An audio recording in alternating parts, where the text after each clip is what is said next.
Hello， 大家好，我是小俊。今天我们的嘉宾是 Google DeepMind 研究员姚顺宇。硅谷有2个很有名的姚顺宇，一个之前在 OpenAI 跳槽去了腾讯，出任腾讯的首席 AI 科学家，他之前也来过我们节目。那今天我邀请的是另一位姚顺宇，他此前在 Anthropic， 现在在 Google DeepMind。我们从近期一系列的模型巨变开始聊起。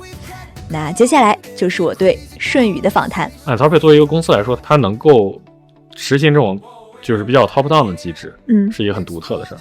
这对于其他模型公司很难吗？很难，比如说 OpenAI 就干不了，就是 Gemini 也比较难。大公司和 startup 它打法本来就不一样，因为 startup 重要的是 make bet，就是我得赌一件事儿，是我觉得大家现在就是每个人都是冲浪的人，本质上是那个浪，而不是你那个冲浪的人。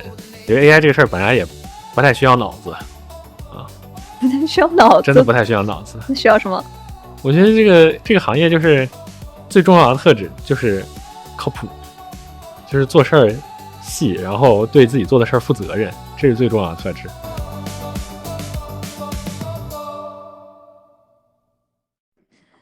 硅谷不是有2个姚顺宇吗？你要不要先给大家介绍一下你自己，然后给大家科普一下2个姚顺宇的区别？可以，对，就是我叫姚顺宇，然后显然也有一个跟我几乎同名的朋友，然后我们俩主要履历也有一些 overlap， 所以说可能看起来非常的难以区分。对，然后我以前是做学物理的，然后我本科的时候在清华那时候做宁态理论，然后后来去斯坦福做理论高能物理，然后和量子信息黑洞相关的一些方面。然后离开斯坦福之后去伯克利短暂的待了2个星期的 postdoc 博后，然后就离职了，去了 Anthropic， 然后在 Anthropic 待了1年，去年9月底10月初的时候加入了 Gemini。 对，然后如果大家非要区分的话，我觉得最大的区分就是那个顺宇他一开始就是一直都是做CS， 就是计算机相关的，然后我其实从某种意义上来说是个半道出家。对，就是我之前是做理论物理为主的。对，你们是不是好朋友？你们好像大学就认识，而且是一级的，对吧？对，他是一个什么样的人？你是一个什么样的人？你评价一下他，你也评价一下自己。对，我们本科就认识，因为我们本科是一级的，然后在清华，但他一开始就是学计算机的嘛，所以他在那个姚班，就是计算机科学实业班，然后我是学物理，所以我在机科班。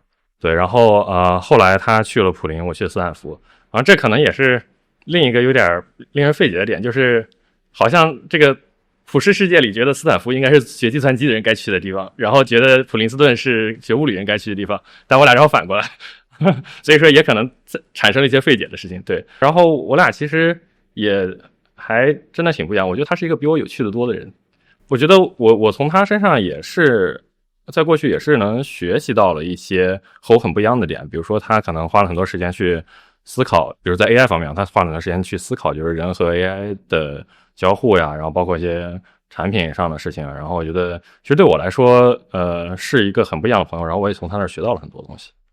你们之前在硅谷的时候多久见一次面啊？你们现在是不是还频繁打电话？多频繁？我们在硅谷的时候见面确实挺频繁的，可能每几个星期吧，但是好像见面主要是为了凑一块玩。玩啥？就是真的就是纯玩，就是可能出去散散步，扯有的没的，然后可能有时候吃个饭打个牌之类的。对。对，然后他回去之后其实我们也还是经常会打电话。对，最近一次电话聊啥了？好像就是前1-2个星期你怎么知道的？可能就是会过几个月，然后就开 up 一下大家最近的近况吧。对，他是不是多次想把你也拉过去？可能有这个意思吧，但是我觉得不关键。你为什么不去啊？我觉得对我自己来说，我没想清楚吧。我觉得多半是我自己的原因。然后我也没有去任何中国的地方。然后我觉得主要原因是因为在去年的9月或者8、9月这个时候，我觉得那时候我离开 Anthropic， 然后离开之后决定要去哪儿的时候，最大的动机是我想学一些不一样的东西。对我来说，我可能就没有去考虑没有更着重的去考虑说能够我去领导一个项目啊，或者领导一个 project 之类的。我更多的是那个时候更多的是优先去学习一些东西，所以那个时候选择去了 Gemini。对，我发现你们两个老被放在一起比较和讨论，对你来说是困扰更多还是享受更多？啊，我没什么感觉。然后因为我这个人也不太关注社交媒体，所以我其实真的没什么感觉。因为那个顺宇他之前在去年的时候说 AI 进入了 the second half， 进入下半场，这个成为了一个非常有名的观点。你觉得今天的 AI 在一个什么样的时期？你能给它一个定义吗？对，我觉得对我来说，我可能看的没有那么清楚什么叫做上半场，什么叫做下半场，或者说这个定义一直以来对我并不是特别清楚。对我来说，确实现在 AI 进入到了一个阶段，就是我觉得大家都已经开始不那么担心一件事 AI 是不是能够做得到，而是担心这件事是不是被良好定义。对，我觉得这是一个很大的区别。比如说，我觉得1年之前，就是可能去年年初的时候，那时候我在 Anthropic， 然后大家可能担心的事情还是说，哎 ，OpenAI 这个 reasoning 做的这么强，我们有没有机会能够追上？然后有多大的机会能够超越它？大家还很担心这个事儿。我觉得现在就是在任何至少在 Gemini、OpenAI 和 Anthropic 这3家当中，我觉得没有哪一家会真的担心自己追不上。然后我觉得可能现在对大家更难的事情是想明白要去做什么啊，这个是一个我觉得是一个 bet， 是一个赌，但是也是我觉得也是一个很需要人的 insight 的事情。对，那这也意味着模型的能力被拉平了，对不对？它变得同质化，变得商品化，所以模型没有很大的区别，就是在好坏上没有很大的区别，但是它需要分化。我觉得从用户的实际体验上来说，这3家的模型是能够感受到区别的，但是难的一点是，过去这个区别在纸面上也能看出来。在纸面上是指就是比如说像公开的有很多这种 benchmark 这种测量的规范，然后比如说大家以前能够去看 Sweetbench， 对，能看 Sweetbench， 然后可能数学大家那时候会比像简单一点的 AIME， 然后难一点的像 IMO， 那个时候感觉就是你从纸面上就能看出来，哎，这个模型好像 reasoning 强一点，那个模型好像 coding 强一点，那个模型这个强一点。现在就是纸面上大家其实都比较相近。当然你去看那个纸面上的消息，比如看 Sweetbench， 你会发现，哎，好像好的会比不好的可能高1个百分点或者2个百分点，但其实大家都在80%附近，那个附近数字高一点低一点，其实是主要是 noise， 就主要是噪声，而不是信号。对，但是从另一方面来说，大家使用上确实还是能体现出区别的。我觉得就我个人了解到的信息而言，Cloud 目前仍然是比较通用的这种工具使用类的agent 表现最好的。然后在纯粹 coding 的方面，可能最近Codex 稍微追上了一点把这个中间的 gap 变小了一点。然后Gemini 可能在纯的 reasoning， 然后和一些比较日常的使用环境下，可能目前还是比较好的。然后在 coding 和 agent 上还处于一个比较在接近的这个状态。对。这些能力他们是有意选择我优先发展哪个方向，还是说它就是好和坏的区别，就是它是能力问题还是意愿问题？我觉得呢，其实是有意愿的成分在的，尤其在过去的情况下，主要是意愿。就是当大家能从纸面上就看出区别的时候，那时候意愿肯定是占大多数的，因为可能像 Cloud 就一直更看重这种使用工具的能力，然后包括 coding， 那可能 OpenAI 有一段时间非常看重 reasoning， 对，当然现在也开始看重 coding 了。但那个时候肯定是意愿会占大多数，因为你更有意愿的话，就意味着你能花更多的精力去构建合适的基础设施、合适的 infra， 构建合适的数据。然后尤其数据它是一个从某种意义上来说很花时间、很花精力的事情。对，所以说那个时候肯定是意愿占主导。但是到现在这个时候呢，我觉得2方面其实都有。因为其实因为纸面上都看起来差不多，然后其实甚至你就做一些更内部的测试来说，这个数字也都变得差别没有那么大了。然后这时候更难的事情就是你该怎么去定义你的问题，定义你想要的行为。然后在这个事情没有定义的那么清楚的时候，模型的很多差异其实来自于一些其实是你想象不到的事儿。对，想象不到的是指的是我觉得当然想象不到的事儿就是你现在去问，其实我很难给你一个特别清楚答案，可能过一段时间之后回过头来看我才能给一个清楚答案。但是我可以举一个想象不到的例子吧。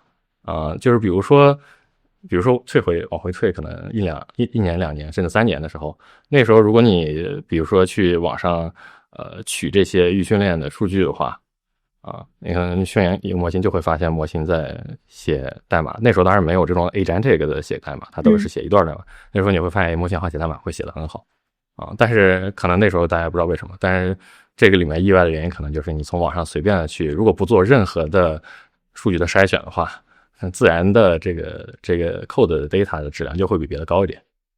因为你去看网页，你会发现 GitHub 的质量是显著比别的正常网页要高的。那在进入我们今天主题之前我想先聊聊我们最近模型的一系列的进文。就是你看最近大家都在讨论 Open Cloud。你作为一线的研究员，你对这个新的产品形态是怎么看的？你周围有哪些讨论？我觉得有趣的是，我感觉这个事情在业外的讨论好像比业内的讨论更激烈。业内没有人讨论？业内有人讨论，但是我觉得对业内的人来说，它并不是一个特别令人惊讶的事。我怎么说？就是可能在公司内部也有人已经做了类似的这种实验或者这种 demo， 只是可能并没有作为一个产品去很认真的宣发，然后把它打磨，然后发出去。对，然后当然事实情况就是你去看这个 Open Cloud 最早版本的 GitHub 的那个 code， 其实那个 code 也就从某种意义上来说写的也不是特别的干净，但是我觉得它很重要的事儿是它给大家展示了这种可能性。那可能展示这种可能性之后，未来像Open Cloud 作者自己也加入了 OpenAI， 然后那可能就是这些模型的实验室或者说一些大一点的创业公司会很快跟上，然后把这个东西打磨成一个真正可用的产品。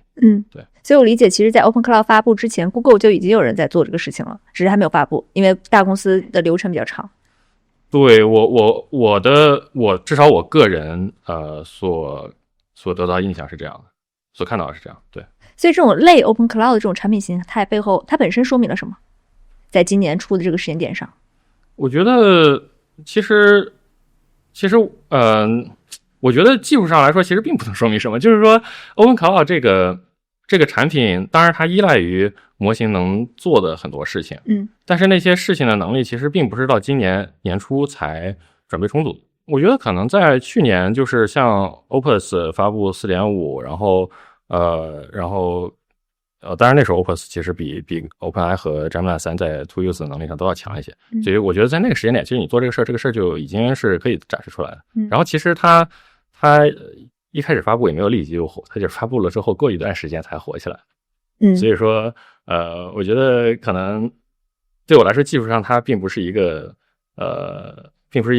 就是说那么令人惊讶的事，它是模型能力的自然溢出。对，我会这样觉得。但是我觉得它可能一个对于大家的惊喜是说，以前可能大家都没有意识到，它让大家意识到了这件事可以做。意识到什么？就意识到了这个你可以让模型做就是你可以控制很多不一样的模型，然后做很多不一样的事情，然后把这个事情汇总之后做一个很长long horizon 的这种工作。我觉得可能以前大家并没有广泛的对这个事产生共识呢，这个事情给大家展示了这样一种可能性吧。你看从去年初火的是 Minus， 今年初火的是 Open Cloud， 就是从 Minus 到 Open Cloud 变化是什么？是模型能力的变化还是产品的变化？这也是一个我其实一直没理解的事儿。就是Minus 和 Open Cloud 之间的质的区别是什么？是一个我其实自己没太看明白的事情，说实话。OK 就是或者换句话说，就是可能 Open Cloud 这个事儿火了，但是如果你要回头问我说为什么 Minus 做不了这个事儿，我不明白 Minus 为什么做不了。可能只是他没做。对。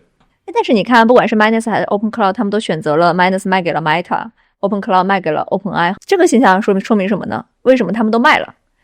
我觉得，我自己的感受是一个东西，如果要，长久的生存，还是需要考虑一些壁垒的。壁垒是模型。我觉得，至少目前来说，很多壁垒都是在模型侧，但是未来会不会产生产品侧的壁垒，我觉得是说不定的。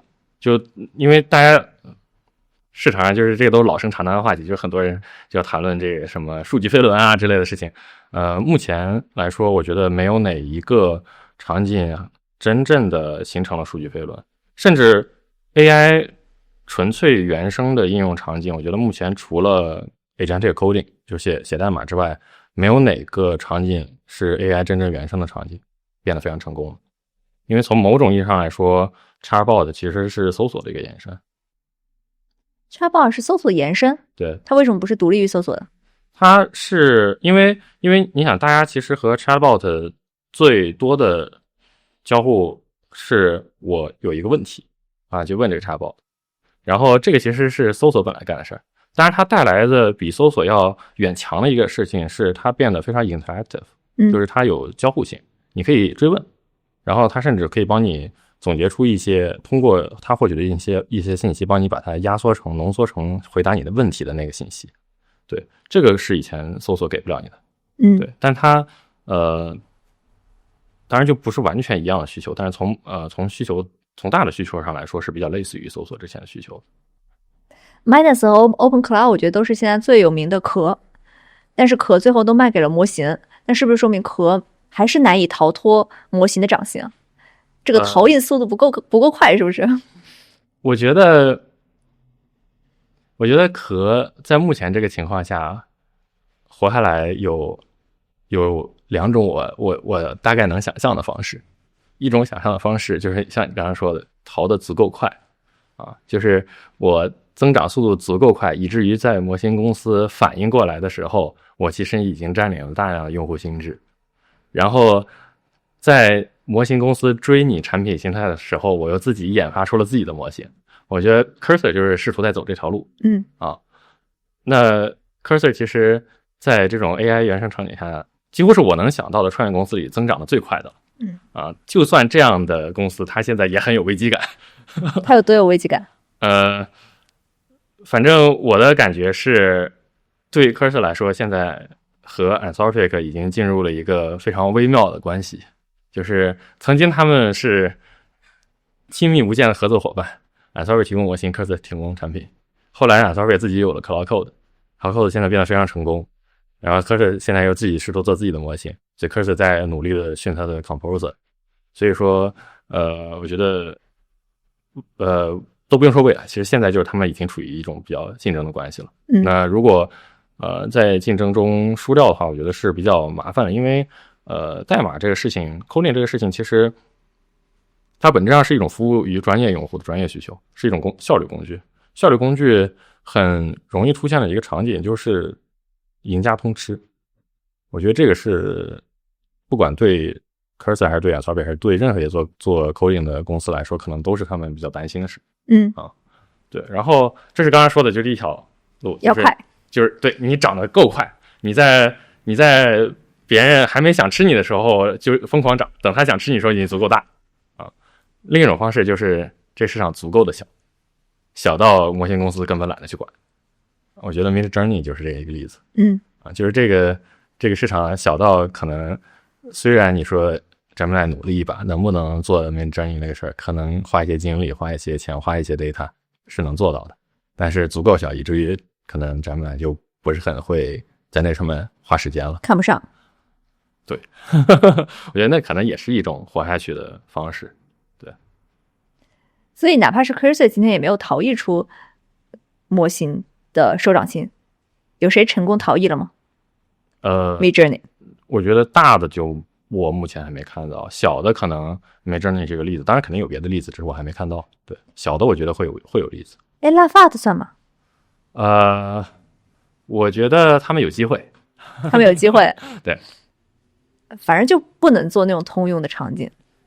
我觉得这是 founder 自己要决定的一件事，就是你要不要抱着1/1000的生存几率去赌一票大的，还是抱着1%的生存几率去先吃定一个小的事情？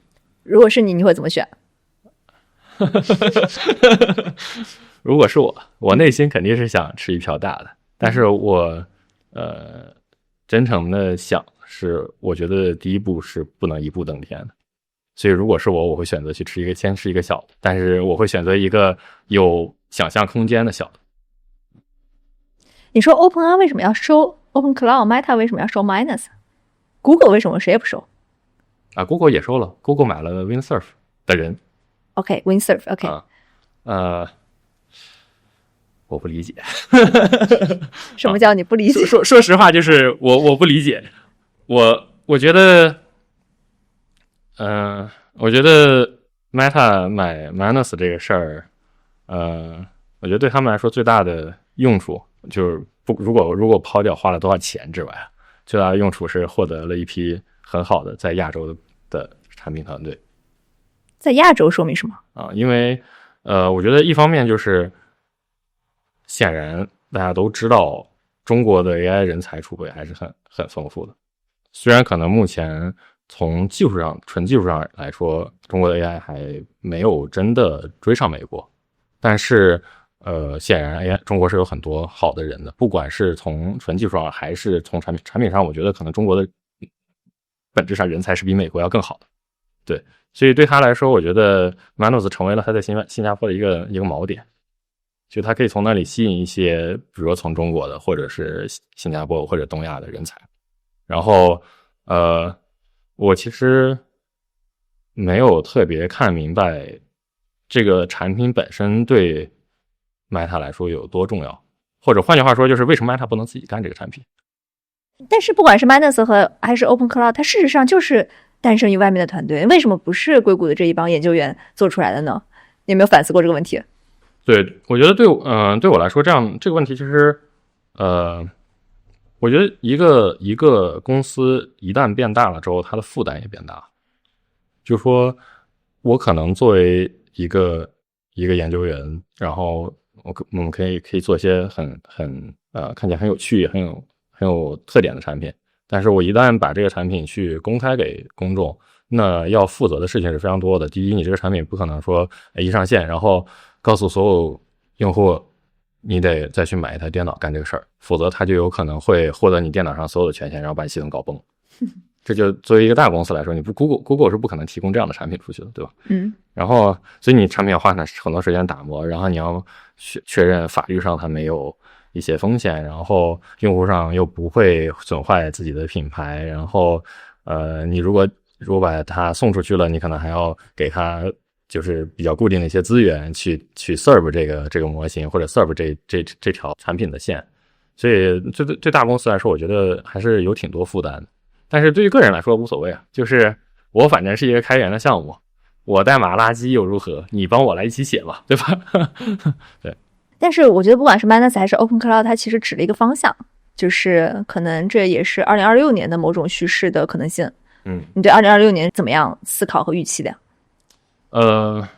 我觉得其实有太多的可能性。然后对我来说，从模型能力上来说，我觉得模型就是我有时候特别爱说这个口号，就是我觉得模型做到train with finite context, use as infinite context， 就是换句话说，就是你用有限的这个 context length 去训练它，但是可以在使用的时候用非常非常长，甚至接近于无限的 context length。我觉得这件事儿，今年是有机会能够实现的。然后这件事情实现之后，我觉得会解锁很多新的应用，也会因为举一个最简单的例子，就是你有可能可以让这个模型跟你持续的交互，然后持续的获得你的信息，然后它在运行的过程中会持续的根据当前的场景和你的绘画，可能把那些他觉得不重要的信息扔掉，然后就成了就是大家梦想中的个人助手。对，我觉得这个从技术上来说，我觉得这件事是今年是无论如何是会实现的。但是当然我觉得现在大家没有达成共识的是技术上怎么去实现这个事儿。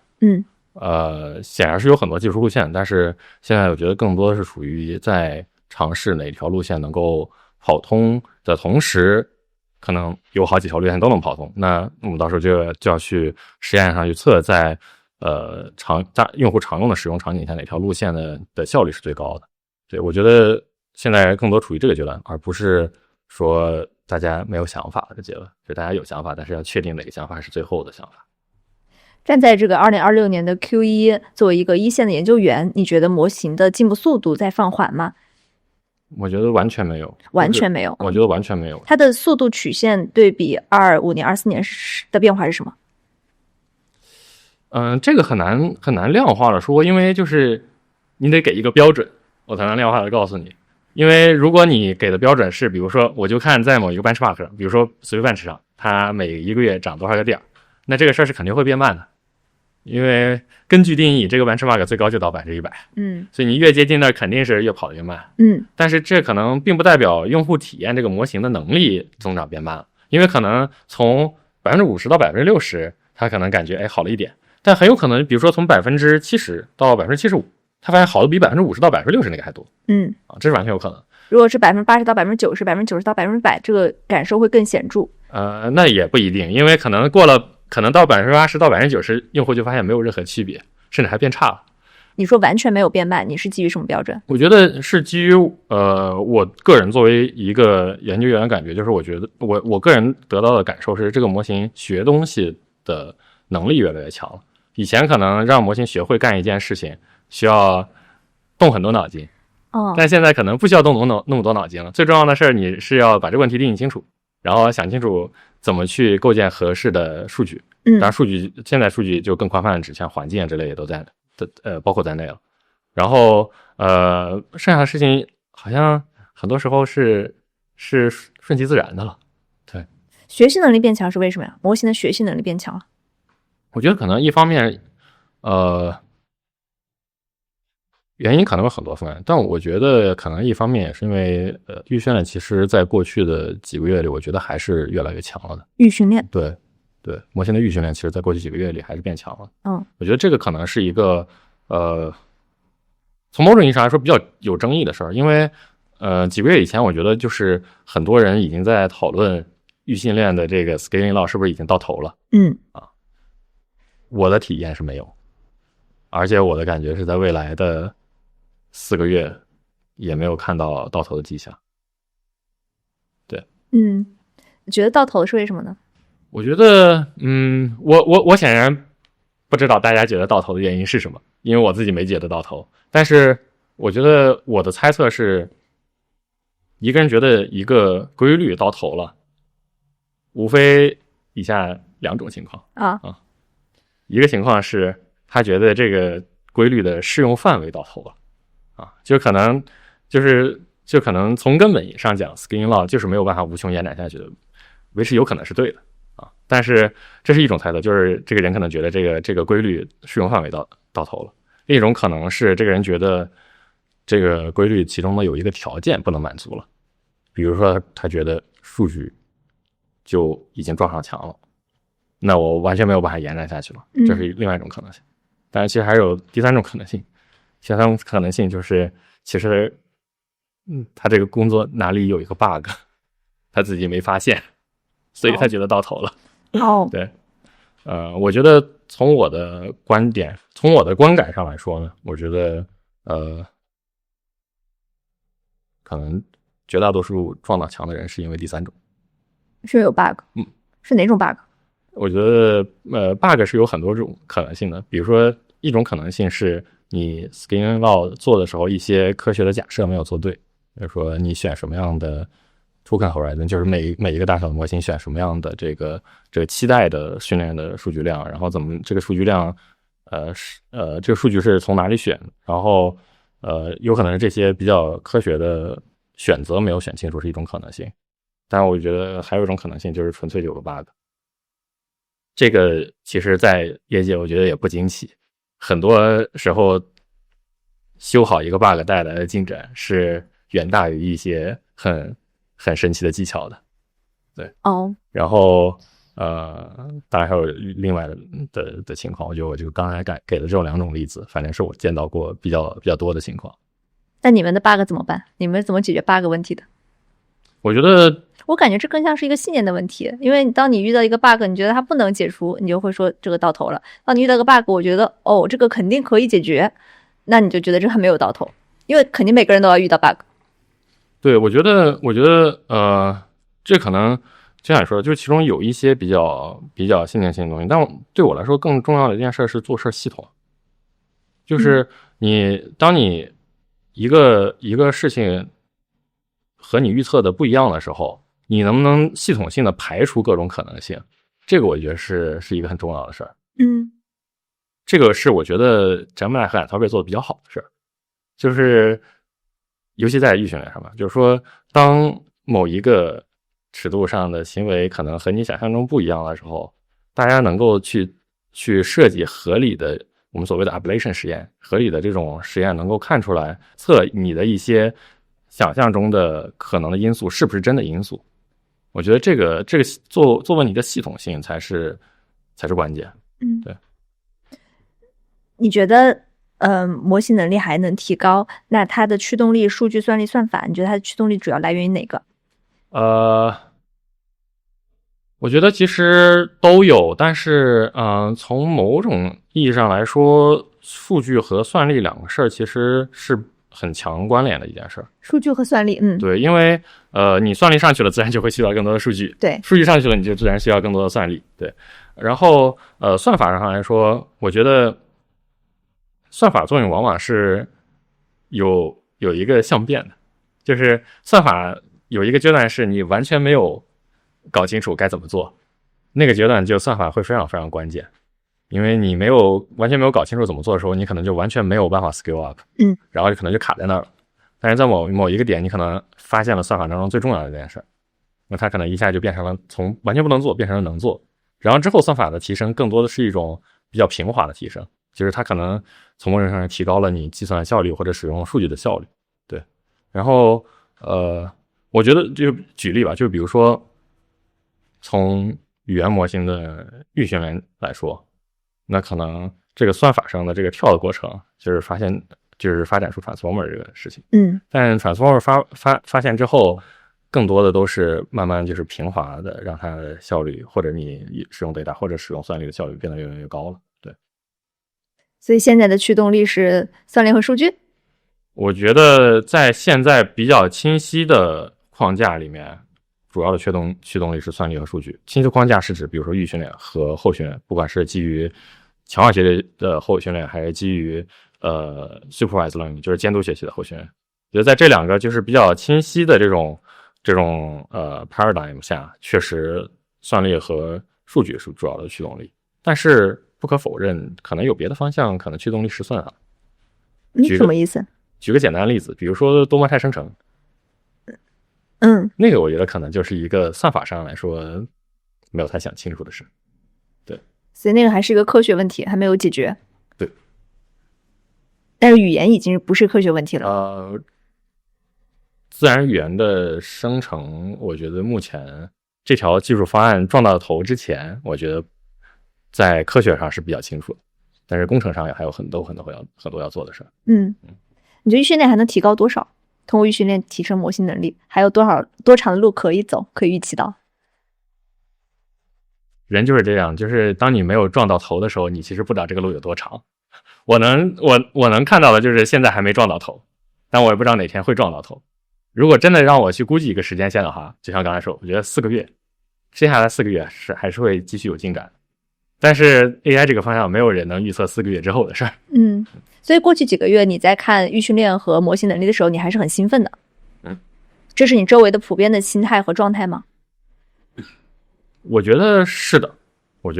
这是在 Google 一个小环境里面，还是说在整个硅谷的环境里？我觉得很难说在整个硅谷，因为硅谷是个太大的地方。可能做产品人对产品很兴奋，对吧？做产品来说，对他们最兴奋的是可能有 open cloud。但是对做模型的人来说，可能就是我们会对这种模型的进展更兴奋一些。对，我觉得就在对于做模型的人来说，兴奋是一个共识吗？在过去4个月，我个人认为是的。我个人认为是的。至少在我能接触到的范围内，我觉得在 Anthropic 和 Google 大家Gemini 大家可能想的更多的是我们 AI 会不断的进展下去，很快我们就要被替代掉。替代掉之后，我们该干点啥，而不是模型撞到头了该怎么办。说到这个问题啊，为什么在过去几个月 coding 的发展速度是最快的？为什么是这个场景啊？我觉得 coding 这个场景，首先 coding 这个事儿不只是在过去几个月发展最快，我觉得 coding 这个事儿其实从Cloud 3.5 New， 或者外界有人管那个 Cloud 3.6，从那个之后一直都处于高速发展的状态。然后我觉得那个是去年初还是前年底？那个是前年的10月份。前年10月份 ，OK。对，应该是，有可能10月份或者11月份，但是差不多那时候。从那个之后，我觉得一直都处于高速发展的状态。我觉得 coding 这个场景有2个最大的优势。第一个优势就是它的reward signal， 就是它的那个回馈的信号是很好定义的。因为比如说像 software engineer 这种 task， 有时候经常情况就是我需要写一个 code， 实现一个 feature， 一个特征，这个特征需要的是某些输入会得到某些输出，这就是一个很容易能够测试的事情。所以它的回馈信号非常清晰，你输入和这个输出能够对，那就说明你的实现是成功的，不对那就说明不成功。但这只是一个例子，就是在这种和写 code 的相关里面有很多这样良好定义的回馈信号。然后另一个比较大的优势是 coding 的数据有一个非常天然的基础。这个基础就是 GitHub 上汇聚了过去几个 decade 几十年很多优质的程序员所写下的代码。然后从那些代码出发，是可以构建出非常非常非常多环境。我觉得这2件事儿从模型的角度上来说是为什么 coding 可以做得很好。当然我觉得从产品上来说还有另外一方面的原因，就是coding 这个产品的使用需求其实是从某种意义上说是比较单一的。它不像你去做一个像社交软件或者游戏，可能每一个人都有不一样的品味，然后你可能很难就是能够满足每一个人的需求，那可能就是需要推荐算法。但是 coding 这个事儿好的事情在于，优秀的程序员写代码其实风格是比较类似的。什么风格？简洁、干净。对，就是好的代码是不脏，是有一些共同的标准的。比如说像你说的，就是这个代码简洁，结构清楚，适于未来的开发，然后有合理的抽象。当然还有别的很多标准，但是我觉得好的程序员往往是有比较共识标准的对这件事儿。所以这件事儿从产品上来说，其实让 coding 这个产品变得更简单了。那你现在的工作多少会用 Cloud Code 写代码？它能帮你提高工作多少倍啊？你问了一个我差点会被开除的问题。Google 不能用 Cloud Code。好的。对，就是我觉得对我来说，一个保守的估计，可能90%的 code 是模型产生的。但是可能就是我需要花很多时间去看这个 code 是不是写的合适，写的合理，是不是真的是我想让它写的。然后我觉得有了 AI 辅助工具之后，可能写 code 这个事儿最重要的地方变成了你怎么去设计你这个 code 的逻辑，然后它需要和哪一个文件相关联，然后需要做哪些事情，然后你需要给这个模型可能给一些合理的 context。比如说这个 code 你可以做一个 reference 去看一眼。对，真正去输出 code， 我觉得模型比人的能力强太多了啊。所以说对我来说，你要实际去数有多少行 code 是我自己手写的，有多少行 code 是模型写的，我觉得保守估计模型写的超过90%，不保守的可能就是99或者100。剩下10%是他不能写，还是为什么你没有让他写？保守估计90%，给我自己点面子。我觉得他不能写，而我能写的部分已经越来越少了。过去可能是什么样的是他不能写的？我觉得很早的时候，就是可能在1年半以前，那个时候市面上其实说白了就是只有 Cloud 一家能够真的写这种软件工程的 code。那个时候模型还是能体会到很多缺陷的，比如说他有时候可能写 code 就只关注这一个文件，他就不会很关注那种多个文件之间的关联。然后如果一个比如说一个 class 它的定义其实藏在很多层以后，或者说它其实没有直接被套在这个直接的树里面，可能这个模型就找不着。现在我觉得这个事儿已经越来越少了真的越来越少了。作为一个 researcher 你的写程序的工作量能够是过去的多少倍？因为从写code的角度来说是比较难量化这个事儿，但是如果说从比如说我做实验，然后实现一些 idea 的效率上来说，我觉得可能比起1年甚至1年半以前，可能都是20甚至50倍的这种加速。对，因为现在模型真的变得就是可以很离谱，就是你可以同时开好几个，然后你好几个 idea， 然后同时的去试，甚至有些时候这个模型可以帮你监控一些实验啊，监控一些结果啊之类的。所以说还是真的是一个挺大的效率提升。对，但是如果从个人工作时间上来说，我觉得它好像让我工作时间变更长了。这是为什么？就是因为开发的速度变快了之后，就越试越想试，有越来越多的想法要去试。所以说感觉以前你可能存在说，哎，你有一个东西，比如这个文件你以前没见过，你可能自己看你搞得不是很明白，那可能你要去花时间去找那个人，然后你一约那个人可能就几个小时之后。但现在就不是，你就看到这个文件你不懂，拿去问一下 Cloud 或者 Gemini 可能5秒钟就告诉你结果，你就接着干了。所以说从工作时间上来说，我觉得好像工作时间反而变长了，而且工作的密度也变高了。好 ，Google 已经不是那个 Google 了，是吗？不是那个可以养老的 Google， 不是那个 work-life balance 的 Google。我感觉在战 AI 这个领域，没有谁可以养老。所以你现在早几晚几啊？我一般可能早上9点钟开始，然后晚上到公司吗？9点？我就早上9点钟我会可能先起来看一下邮件，然后看一看我前天晚上实验，然后到公司可能一般10点左右，然后晚上如果我一个人在美国的时候，我可能就会待到可能10点11点这样。然后当然如果我家人在，我老婆在的话，我可能就会早一点回家，但是在家反正也是干。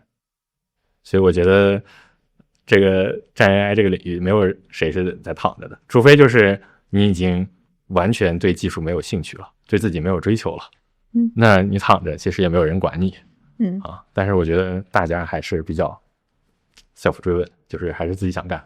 对，你觉得其他的领域会出现更多的这样的 cloud code 的时刻吗？ coding 之后会在哪里爆发？你问了一个好问题，我要是看清楚了，我可能已经出去创业了。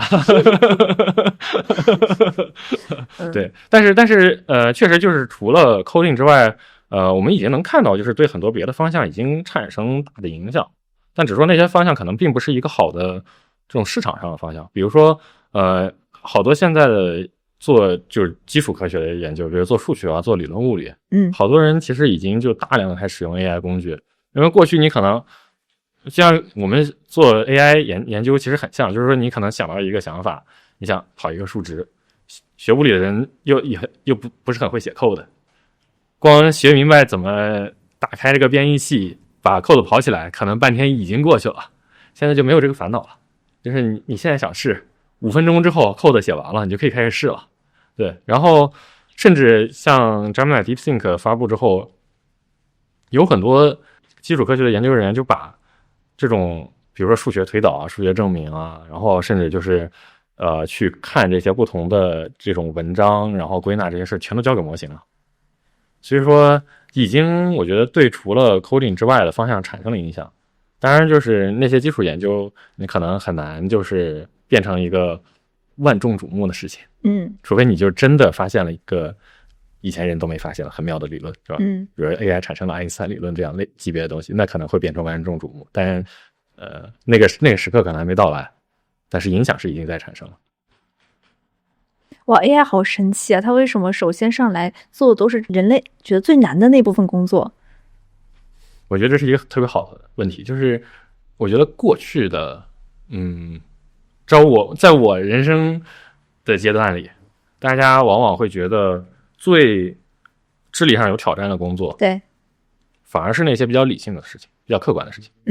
比如说数学，比如说写代码，比如说做 AI 研究，还有科学研究。对，就是越是这些事儿，其实 AI 越容易做好，因为你一旦想清楚这个事儿怎么去评价，你就知道怎么训练。对，人为什么比较难呢？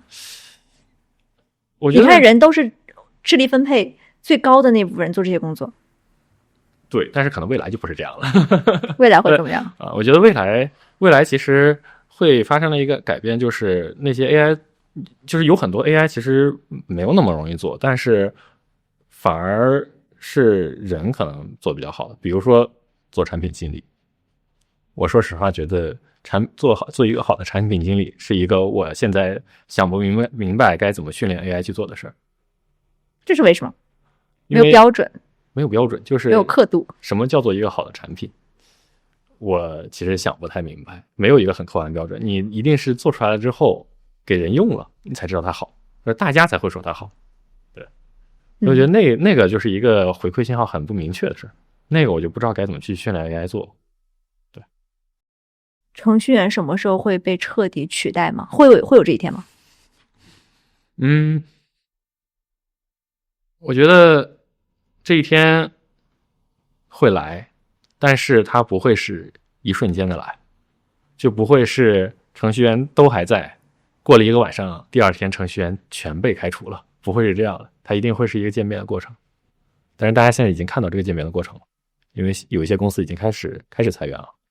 对，我觉得从某种意义上来说 AI 是一个，从某种意义上来说它当然是一个很好的东西，但是从某种意义上来说它可能也是一个很不幸的事儿，就是 AI 是一个很 centralized 的 technology， 它会让少部分人变得更强，但会让大部分人失去他们的独特价值。对，所以说我觉得对于传统的软件工程来说，最后变成的结果可能就是现在1/1000的人干了过去所有人的工作，拿着现在100倍的工资。那你对程序员有什么建议？我觉得我觉得可能接受新事物吧，就是我觉得很重要。我觉得未来程序员可能很重要的一件事是怎么和 AI 去有效的协作。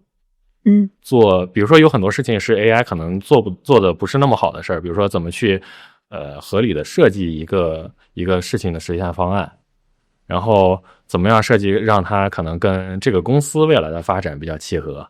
那这些东西可能你很难去告诉一个模型让它理解这些事儿，那这些事儿可能还需要人去做。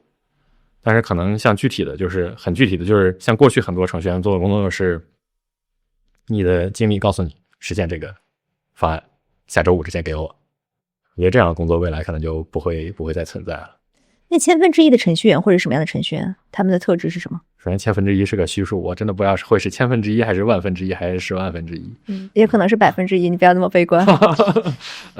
我是一个著名的悲观主义者，所以说也不要太那什么。对，然后我觉得未来好的程序员，首先他肯定是从技术上来说，他一定会是非常强，因为如果你技术上弱，那没有什么道理 AI 不能取代你。但技术强可能不会是唯一，就不会是一个必要条件，它可能是个充分条件。另一个事情我觉得会很重要的就是你得能够理解你的这部分工作在一个大的组织或者一个大的公司里该去怎么适配进去。这件事情可能也是一个重要的。然后当然还有可能别的很多事情，比如说这个人的规划能力是不是足够强。他规划能力强的话，他肯定可以同时把这个大的一个很复杂的事情拆解成很多相对较小的事情，然后交给不同的 AI 去做。但是现在看这3种能力是重要的，可能 AI 还不能完全做，不代表6个月之后不能。可能6个月之后你过来问我，我发现最后一个事 AI 已经能干了，那就只剩2个事，再过6个月可能剩下2个也能干了，那可能我的回答就会变得更悲观。所以说没有人能预计6个月之后发生什么，我只能说从现在的观点来说。刚过去的那个春节，很多人关注另外一件事情是 C-Dance 会让 Google 焦虑吗？我觉得其实有可能有，但是这个焦虑的情绪目前还没有传导到我这儿，可能让Google DeepMind 负责多模态生成的团队会有一些压力。但是如果你要问我的话，我觉得我可能不觉得他们有什么可焦虑的，就是我觉得并没有体现出什么范式上的改变，更多的是我觉得字节在不管是这个产品的效果，还是可能在数据上啊之类的，这些细节会做得非常非常好。我觉得确实是字节过去在多模态生成一直以来都有比较强的优势，但是我觉得至少我个人没有体会到它是一个范式上的变化。那可能就不足以说让大家非常的焦虑吧。对，但是肯定是有压力。对 ，C-Dance 它的产品能力来自于模型能力还是产品能力啊？我没在字节干过，所以我也不知道具体的细节。但是你要让我猜，我觉得可能模型还是占大头的。模型能力的好来自于什么？来自于因为算法可能没有本质创新。我觉得算法，首先就是因为刚才多模态属于咱们说的，就是还属于科学问题，多模态的生成属于科学问题。对，多模态生成还属于一个比较科学的问题，所以说多模态理解解决了吗？比生成肯定是要有更系统的理解了。但是比起text token 来说，肯定还是没有那么的，那范式还没有那么固定。对，我觉得生成上可能就是因为它是一个范式上还没有固定的事儿，可能每家用的技术都会有一些大的或者小的区别。然后现在更多的只是能看到说效果上来说，可能字节和 Google DeepMind 属于在效果上来说做的比较好，大家。对，所以它可能也是来自于细节做的更好。对，你如果要让我猜，我会猜数据啊。你要让我猜，我会猜数据，但是就我也没在字节干过，所以也是我硬猜的。你怎么看从 Google 去字节的吴永辉啊？我何德何能评价永辉？我觉得我当然过去没有和永辉一起工作过，所以我其实真的不是很能给什么很好的评价，很客观的评价吧。就是说，但是我觉得我去了 Gemini 之后，看到的更多的是永辉好的一面。就是我觉得他是我通过偷偷去看他以前教过的代码以及他带过的项目，我的感觉是他是我见到的少数层级非常高，然后人也很 senior， 但是还有很强的技术能力，我觉得是非常非常少见的。所以我觉得我可能是还没到能够评价永辉的这个水平呢，但是要让我问我说的话，我觉得永辉是非常非常强的。对。你说站在2026年的这个 Q1 的拍一张快照，你觉得中美的模型能力差距是在放大还是缩小？差多远？我觉得如果现在放一张快照去看过去1年的发展趋势，或者过去1年半的发展趋势吧，显然这个中美之间的 gap 是越变越小了。但是最后这个 gap 会不会完全弥合，甚至中国超过去？那我觉得是一个不清楚的问题。我觉得对中国的 AI 的研究员来说，研究机构来说也是一个机会。然后我觉得一个很真实的事儿就是中国确实在实际的算力资源上来说是占很大劣势的，但是这个很大的劣势可能反而逼出了一些有趣的事儿。比如说中国的模型公司其实对 distillation 就蒸馏别人很在行。对，最近达瑞不是点名了3家公司蒸馏它。对，我觉得其实可能是一个蒸馏这个事儿存在是一个心照不宣的事实，但是我觉得蒸馏它也有不同的方式。就是也有应征和聪明的征两种不一样的选择。什么叫应征？应征就是举个最简单的例子，就是我从 Cloud 里面取出一堆它生成的 token， 然后强行在上面做训练。这个如果干这样的事儿，我就觉得首先商业上也不是很道德，然后治理上来说也比较愚蠢。因为干这个事儿的公司，其实本质上来说，它体现出来的一件事儿，就是它其实都不知道自己想干嘛。它能干的唯一一件事就是抄别人，然后让自己的模型数据上能看得好看一点。对，但本质上就说明他自己都不知道该干嘛。这是印证。但是其实蒸馏也有一些很有趣的科学问题，就是比如说我是不是有一种可能，就随便举个例子，就是有没有可能是我自己生成数据的这个链条当中用到了别的模型作为辅助，或者说我自己模型生成的答案用别的模型作为它的评价者。这个其实是一个我觉得商业上来说比较灰色的地带，但是从技术上来说其实很有意思。因为你想，其实从某种意义上来说，可能中国的实验室成为了做 multi agent 训练的先驱。而且是真正的 multi agent。因为他如果从不同家的模型里用这种比较聪明的方案把它们融汇到一个训练系统里的话，每家模型它可能是分布很不一样的，它的语言的分布是很不一样的。这个是真正的 multi agent， 它可能比起比如说我用了好几个 Gemini 一块做，是一个技术上更有趣的事儿。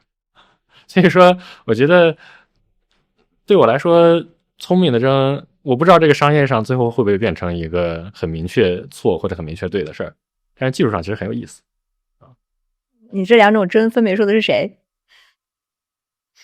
能不能后期把名字逼掉？可以。我首先没有在中国的 lab 干过，所以我不知道确切的事实。但是我的感觉就是应该是应征了然后可能曾经应征过，但是后来可能慢慢也在努力向软征的方向转化。我觉得比较明显可能蒸馏的比较少的是字节。我觉得字节是我感觉到这个模型还是比较有特点。对，特点体现在哪里啊？比如说这个模型，你说它有多聪明呢？我觉得豆包是肯定没有 Gemini 和 Cloud 聪明的。但是豆包首先比如说豆包的语音生成非常非常强。这个很难吗？在技术上？确实豆包是做的最好的，因为我发现我生活上的问题我只想问豆包，因为它很快，但其他模型为什么不优化这个产品功能呢？我觉得还是跟它的用户群体有关系。在美国我觉得大家的这个想法更专注于怎么能够提高工作效率。你生活没有一些困惑吗？我生活中有首先我个人确实是一个生活上比较无聊的人，所以我生活中没有很多有趣的困惑可以去问豆包。我生活中更多的困惑都是技术上的困惑，问 Gemini 这种聪明的模型就是最好的。对，我没有什么半夜去打豆包情感电台的需求。不只是情感，就是很多，比如说你做饭，你可能会遇到一个什么问题，你可能其实需要一个需要有人告诉你，但是你又不知道，没有这样的人。那些我觉得可能更多是数据上的问题，然后可能更多的只是说美国的公司现在主要的优先级是在智能或者工作效率上。未来有天会不会变成这些日常的事情，我觉得是有可能的。事实情况是，你如果去问这种日常话题，其实你能发现 Gemini 每代一代到另外一代会做的也越来越好。所以说我身边很多朋友，包括我自己以前也是，就是我以前在 Twitter 的时候，可能写 code 会去问 Cloud， 但我可能日常查个什么东西，我就会去问 Gemini。对，你用过豆包没有？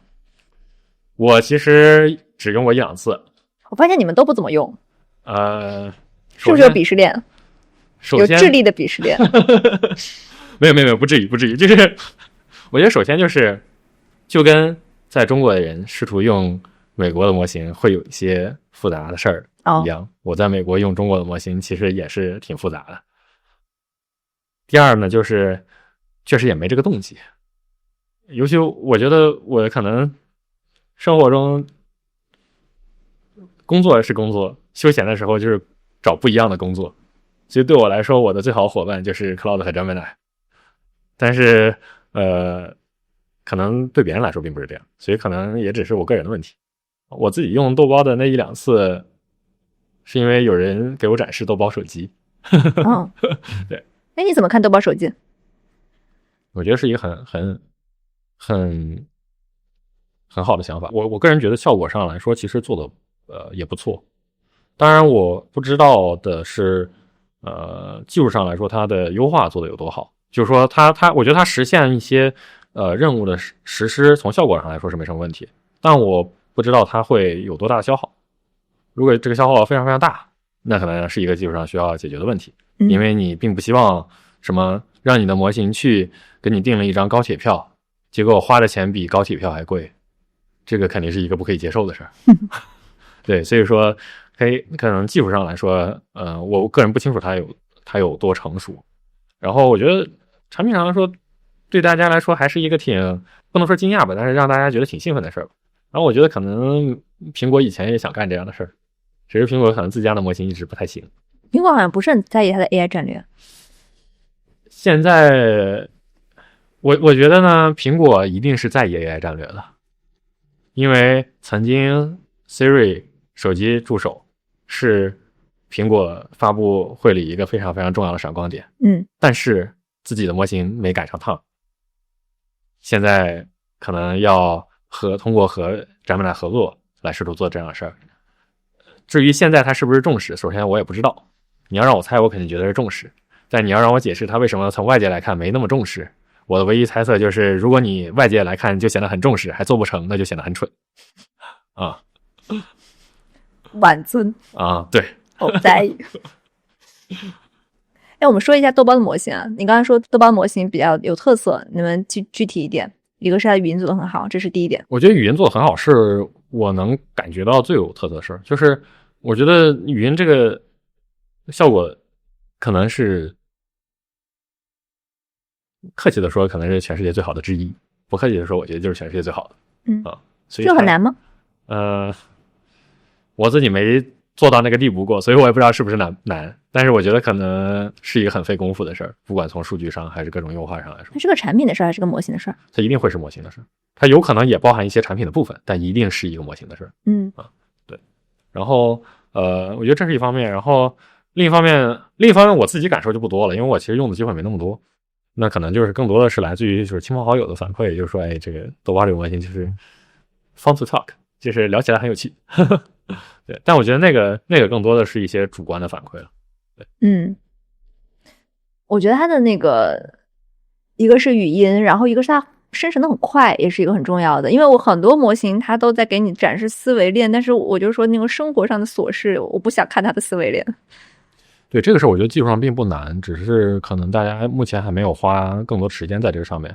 然后事实情况是，如果你去尝试Gemini 3.1 和 Gemini 3的话，你会发现Gemini 3.1在完成同样一个问题的时候，已经会比以前快很多，然后废话少很多了。所以说，我觉得这个不是一个在我看来不是一个技术上的难点，它更多只是什么时候去重视去做这个事儿。我觉得可能就是现在美国的这几家还都处于在努力把智能的上限往前不断推进。而字节呢？当然它也肯定是在推进上限的，但是我觉得它可能就是在用户的优化上也做得很不错啊。最近还有一个话题就是中国的机器人很火，在春晚上。我不知道你对这个有没有什么观察？看过一些表演，也在亚马逊上搜过一些价格，确实很惊讶，它居然这么便宜。买了吗？没买，我买了也没什么用。但是确实，我以前我不知道，我以前脑海里觉得这种人形机器人，然后当然就是软件层面其实没什么，但主要是硬件。我觉得硬件想做的这么成熟，可能怎么也得是个什么大几百万美金啊这样的。但是好像我去看了一下，价格比这要便宜很多。我觉得这还是体现出中国在硬件这个产业链上还是很有优势的啊。但是我并不知道它作为一个它作为一个机器人硬件来说，我觉得确实是非常非常强。然后从软件上来说，没太看明白。我觉得机器人的模型也是一个目前非共识比较大的事情。对，怎么说？就是说我觉得机器人的模型可能更多的处于feature engineering 的时代，就是你有一个给定的环境、给定的场景，你去优化这个场景，大家是知道怎么做的。但是做 RL 嘛，做强化学习，构建合适的虚拟环境，还是虚拟的这种数据，然后你去做训练是可以提高的，但是它没有很强的泛化性。我觉得这个就是有没有泛化性，其实是很多 AI 方向它的一个分水岭，就是一个确定的场景，一个很单一的场景能不能做好，这个事儿不是最近这几年才解决的。10几年前就能干，对吧？就是像语言也是，语言在这个基于 Transformer 这种类似架构之前的时代里，并不是说完全做不了，对吧？那时候你也可以训练很强的模型去做翻译，你也可以训练一个很强的模型去做语义分析，但是你不能做的事儿是，我可以水平的提高所有的能力。这个我觉得是一个分水岭。然后我觉得 Language Model 在 Transformer 和GPT 之后跨入了那样一个阶段，跨入了一个就是可以水平的提高所有能力，然后你可能在一个点上的训练，它会把这样能力抽象的泛化到所有相关的事情上。但是机器人我觉得没到那个阶段，更多的还是在那个阶段之前，就是我有一个单一的场景、单一的事情，然后我能够为这个事情去做优化。所以你怎么看硅谷的这些机器人团队啊？还包括 Gemini 内部也有很多机器人的人。你会怎么看那个方向？有点这算什么？这是你们子方向，还是你们的平行方向，还是什么？我觉得过去是一个挺平行的方向，但是现在机器人，我觉得大家也在尝试，就是能不能利用语言模型作为一个基底模型，然后在那个上面去训练这种类似于，比如说像 VLA 啊这种类似的，特别是多模态的模型。对，然后所以现在来说，就是变成了和语言模型这条线比较相关的一条线。然后我觉得我个人的感觉是，他们未来会变得很重要，但是目前还没有找到自己的路。但是他们做的事儿真的很有意思，我非常推荐大家去看看机器人的实验室。比做语言模型的实验室要有趣的多。做语言模型的实验室感觉就是正常的办公室，但机器人他们是真的就是会有人去操控这个机器人，采集各种数据，然后去看这个机器人在货架里去取不一样的货品啊之类干这样的事情，觉得是很有意思的一件事。你去的是哪家？我在 Gemini 自己的实验室，不是 Gemini， 就是那个 Google DeepMind 自己的实验室去看过，然后还有那个 Dana， 我也去看过。他们是个叠衣服的机器人。对，他们就是可能场景更单一一点，就是我叠衣服是一个机器人，可能做一些别的场景，就比如说倒个水啊之类的，这样。对，你直观感觉机器人进展相当于大语言模型的哪一年？还没有到 GPT-1的时刻，对不对？一定没到，我觉得一定是没到的。对，就是相当于大家还没有想明白怎么去 scale up。我觉得对我来说，不管机器人还是多模态生成，都没到这个点。那接下来进入今天的主题啊，我们还是对你非常的感兴趣，然后聊一聊你是怎么从一个学物理的人进入 AI 的世界的。你从小在哪长大？你是怎么长大的？我出生在宁夏，然后一个很小很小的城市，叫那个大沽口啊。看，就是你这困惑的表情，已经说明了这个城市有多小。这个城市过去的存在是因为一个煤矿。对，因为石潭井一个煤矿，然后有了这样一个城市。对，所以我在那出生，但是我小学的时候跟我父母一块去了上海，然后所以我小学的后半段和初中高中是在上海，然后我上本科就去了北京，就是刚才所说的那些，就是本科在北京，然后博士在美国。对，你从小就成绩很好是吗？你是物理竞赛保送，然后在清华和斯坦福读的是理论物理。对，我不是物理竞赛保送的。哦我觉得我小时候挺菜的。哦，啊，首先我读的初中和小学都是无名之辈。我觉得我当时读的初中好像就是竞赛，不是一个你该考虑的事儿，就处于这样一种这么一个初中里。那个叫上南中学东校，又是一个大家听了很困惑、一头雾水的学校。好，既然都说到这儿，那小学是哪个小学啊？小学叫啥来着？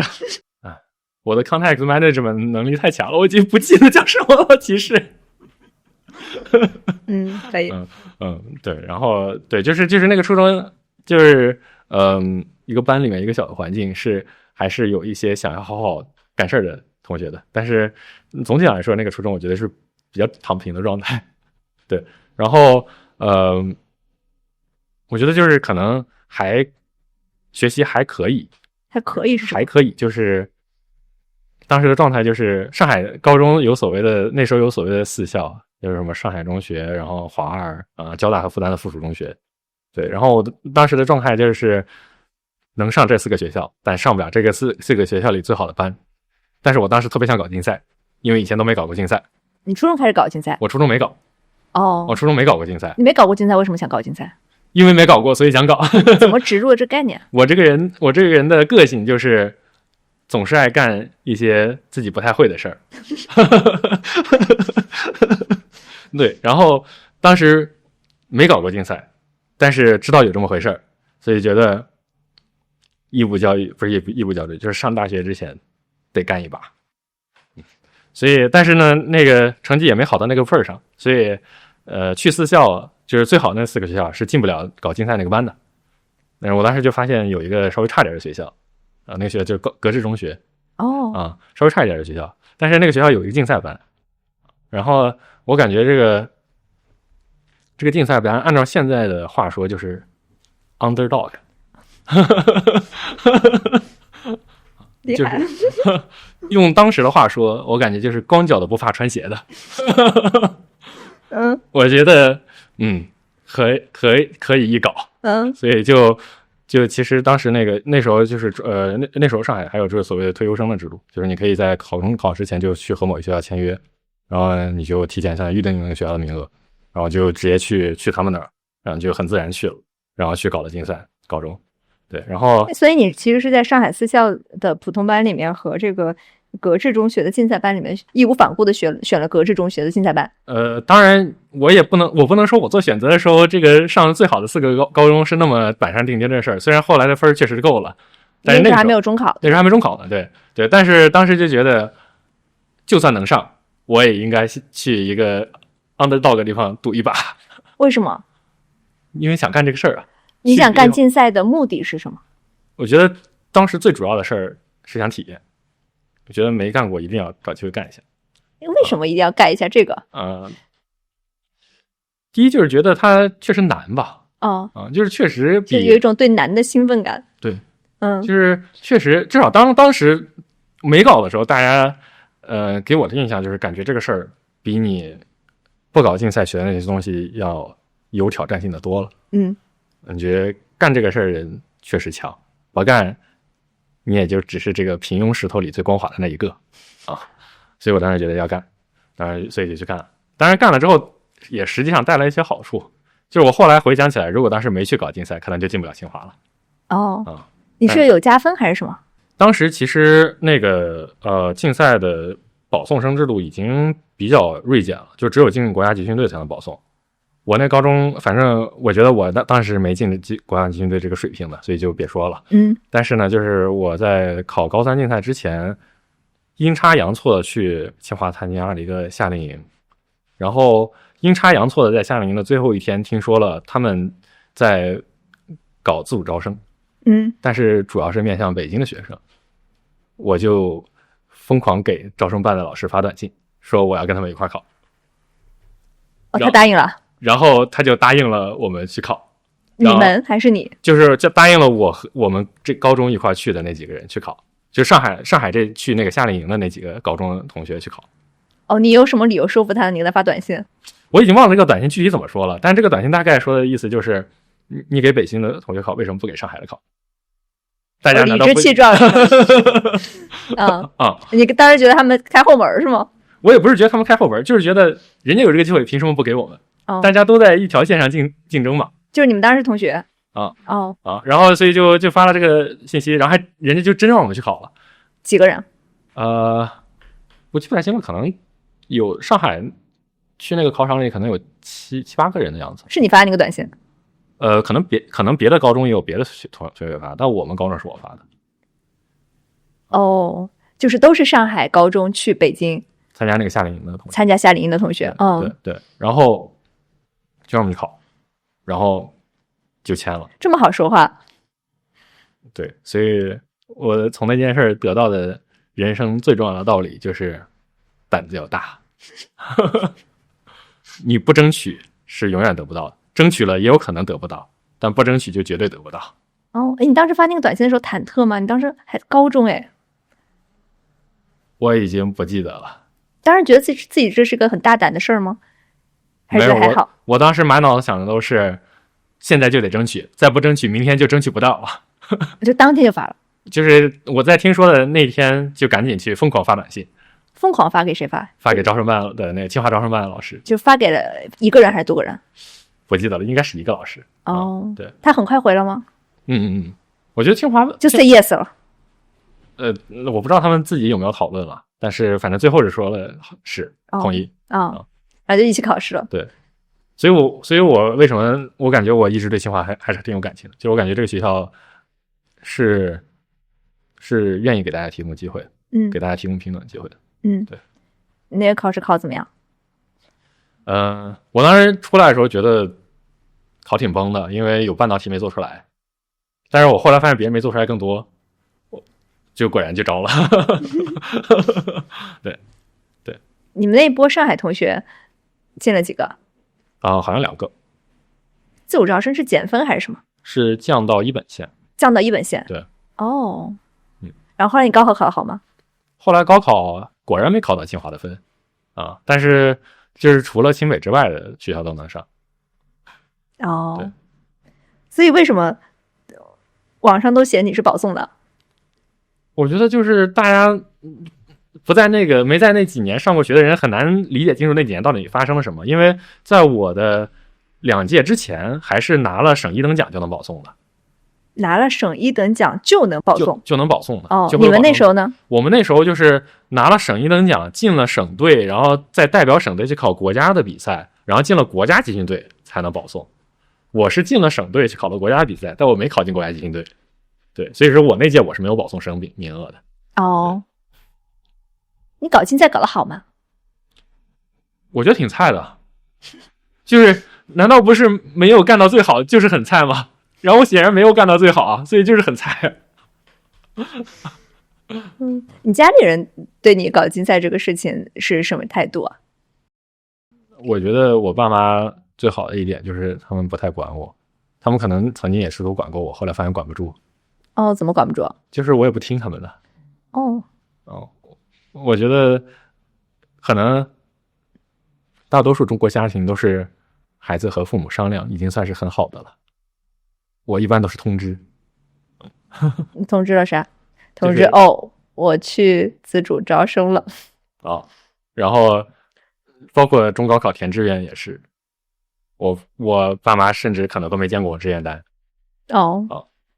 他们比较服我是吗？他们我觉得就是当你没有办法理解别人在干什么的时候，别指手画脚就是最好的。我觉得我爸妈这个道理懂得很好。那你是比较叛逆是吗？我觉得我是比较因为我觉得我个性是我很 care 我想做的事儿。如果这件事儿是我自己想明白了要去做，你就是别拦我。然后我也一定会尽最大的努力做到最好。但如果这个事儿我不想干，逼我干也没用，我也不会干。对。你的胜负欲强吗？挺强的。对，但我觉得我更多的是在跟自己较劲吧，不太愿意和别人较劲。对。当然就是如果 happen 就是如果正好是我觉得这事很重要，你也觉得这事很重要，那我肯定是要干得比你好。好，那你到了清华就更神了，去学了量子物理，为啥呀？对，我当时做那个凝聚态理论，然后为什么选这个专业？阴差阳错。现在回过头来说，当然能编造出一些听起来很合理的理由，但是摸着良心回到当初，我觉得就是阴差阳错。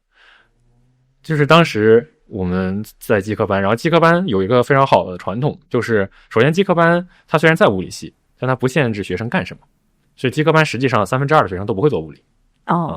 然后对于你为什么会进这个班？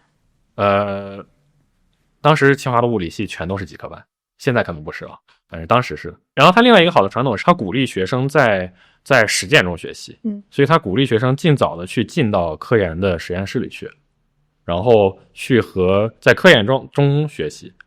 然后我当时很想做理论，然后是不是觉得这个难吗？感觉就是你对难有一种着迷，可能也是一种病。之后可以再讲讲这个病带来的不良后果是什么。好。对，然后对，然后我想搞理论，然后当然基科班或者我们叫学堂班有一个更小一点班，然后老师就推荐说，高等研究院是一个很好的地方，清华高等研究院就是杨振宁先生创立的那个研究院是个很好的地方。完我就去那儿找老师，然后正好有一个那时候还很年轻的老师叫王忠，是我本科的老师。那时候他也没几个学生，然后我俩就聊，我当然啥也不懂，但他也挺耐心，还给了我一些这个 paper 让我去读，然后读我就跟他讨论。后来又发现凝聚态理论，尤其当时做的那个方案就是跟拓扑绝缘体，然后这些比较相关的方向，其实是一个很适合本科生上手的方向，就是他需要的背景知识不太多，他只需要你可能懂最基本的，就是你得会量子力学，会统计力学，会固体物理，就是非常非常容易学的基础知识，但是它可能很考验你对这些知识理解的深度。所以对于本科生来说，其实是一个特别特别好的方向，就是你能够很快的上手去做一些实际的项目。然后我们就一块儿做了一些工作，其中有可能在开放量子体系里面的那个工作，现在看来还是一个挺重要的工作。对，然后从某种意义上来说，我觉得现在回头来看，做那个工作，做那段时间的科研，其实和现在做 AI 特别特别像。就是它更多的是你有一个想法，你有一个理解，然后你可以在那个阶段，就是你可以做一个数值的实验，去验证你这个想法和理解是不是对的。你发现 AI 其实也这样 ，AI 也是你有一个想法，你有一个理解，你去设计一些实验，验证你的理解是不是对的。然后你设计一些模型上的训练的这个 pipeline 来把你的想法实施出来。对，所以说其实这两个是很像。对，你们讲讲你这个非厄米系统的研究可以讲，我尽量说人话，但是也有可能实际上说了鬼话，所以要是不想听的人可以跳过。画一下进度条，画一下进度，到时候可以在进度条上设置2个戳。对，然后对，非厄米系统是这样，就是说量子力学一个最基本的假设是一个孤立系统，它的演化被妖正演化所描述。妖正演化是个鬼话，对不起。妖正演化的意思就是它是一个线性的过程，然后这个线性过程它可以被一个算子叫做哈密顿量来描述。哈密顿量从某种意义上来说，它有点像这个体系的能量，但不完全是，就是有点类似于，所以它决定了这个体系随着时间的演化。然后如果是一个孤立系统的话，这个哈密顿量会是一个厄米的矩阵。厄米的矩阵就是你转置一下，然后做一下共轭，它和原来是一样的。但是呢，真实的系统绝大多数都不是孤立系统。比如说你我作为人肯定要和外界有信息交互，有物质的交互，材料也是一样，就是你一块材料放在那儿，除非你抽特别特别真空的，你总得和衬底有交互，你得和外界环境有交换。所以真实体系绝大多数时候都不是孤立系统，然后孤立系统它就不会被一个妖正的过程去描述，然后它所对应的哈密顿量也不会是一个厄米的哈密顿量，就是这个非厄米这个词的来源。它本质上是为了研究开放量子系统，就和外界有交换的量子系统它的行为。然后当时发现一个很困惑的事儿，是我们一开始是试图研究这个开放量子系统里的一些拓扑现象，然后就发现手算出来的这个理论的结果和数值死活也对不上。然后更确切的说，就是手算这个结果是假设了这个体系是一个周期的边界条件，比如它在一个环上，或者在一个这个轮胎的表面上然后数值的话就会因为就和实际的情况比较类似嘛，它就会算一个开放边界的，比如说一个方块这个材料上的行为，就发现这两个结果死活也对不上，然后就试图理解这个事儿。后来就发现大家过去用来描述厄米系统的一个基本的范式，就是所谓的这个布洛赫波，就假设物体的本征态都是一些波的线性组合。这个一些正弦余线波这种波的线性组合，这个假设其实在非厄米系统里面会break down， 就是会变成错的。事实情况就是后来我们就发现，在非厄米系统里，其实它的这些能量的本征态都会有可能会聚集到这个体系的一边去。对，然后我们就系统的建立了这套描述的方法，然后建立一套体系去描述一个开放边界的非厄米系统，它的本征态该怎么去描述，进而描述它的一些随时间演化和一些动力学。所以这个是当时这个工作。然后后来就有很多因为它其实是一个范式上的更新嘛，所以后来就有很多 follow up 的工作。但是后来其实我换方向了，所以就没有太在这个方向继续做了。你为什么不沿着它做？很难抓住一次范式的变化呢，是不是？很难抓住一次范式的变化，是的，是呢，这就是人性的弱点，就是我感觉我总爱挑战一些自己不会的事儿。尤其当时我不知道，我当时的感觉是在那个方向，可能那个工作再过几年回头来看，就会是这个方向最重要的工作。后面你再去做一些工作，可能确实会让你更有名，获得更多的引用，写更多好的期刊的文章，找到一个好的教职。但是感觉作为一个科学生涯来说，就没那么令人激动了。所以我当时就想换个东西做，换一个自己不太会的东西做。对，然后所以就读博士的时候就换了一个方向，去做高能理论。高能理论，对，高能理论物理，对。所以你本科和博士也是不一样的，也是不一样的，还不是从物理跳到了 AI。其实你本科和博士看起来都是物理，其实方向也已经发生了很大的变化。对，是两个几乎没有任何联系的方向。你这个很神奇，还包括你选竞赛去那个格致中学也很神奇。对，这是你的什么人性？我觉得就是说难听了就是爱折磨自己，说好听了是挑战自己。被折磨开心吗？我觉得如果为了被折磨而被折磨，那这个人就是有心理疾病。但是如果一个人是为了学习更多的东西，丰富自己的经历和能力而被折磨，我觉得是值得的。你本科那个老师王忠老师也是个 underdog 是吧？算吗？不算。人家做的挺好的，怎么可以这样说呢？在那个时候，你刚才说他是很年轻吗？没，他很年轻，但是我对他的印象一直都是他是一个很 sharp 的人，就是很能看问题，试图理解问题，理解很清楚的人。确实可能不像很多老师那样就是很有名气在社会上，或者很光彩夺目。至少那时候不是，现在已经很有名气了，那时候还没有那么有名气。但是我觉得从能力上来说，我觉得他是很强的。对，然后其实他一开始是他读博士的时候是和那个张守成老师学习，所以说能被守成老师挑中的人基本都不会太差。他对于你博士换方向说过什么吗？没说过什么。我觉得他是一个不爱干涉别人的人。我不知道他内心是怎么想的，但是我觉得他是一个不爱干涉别人的人。量子物理整个是一个什么样的世界观啊？它跟我觉得最大的区别就是，我觉得有很多和经典物理有很多很多不一样的地方，但是我觉得他们两个是一个对应的概念是吧？经典物理和量子物理。它俩是一个在不同能量和时间或者空间尺度下的理论。就是说本质上我们这个世界都是量子的，当然就我们现在也不知道比更小的尺度上会是什么，对吧？就更小尺度上有很多不一样的想法，比如说弦论是一个想法，然后可能其他想法，就是全量子引力也是个想法之类的，对。但那些都没有办法验证，被验证的小尺度上的有效理论就是量子物理，最小的尺寸，对，是一个就是被实验上能够验证的，最小尺寸的有效理论就是量子。当然这里面包括量子力学和量子场论。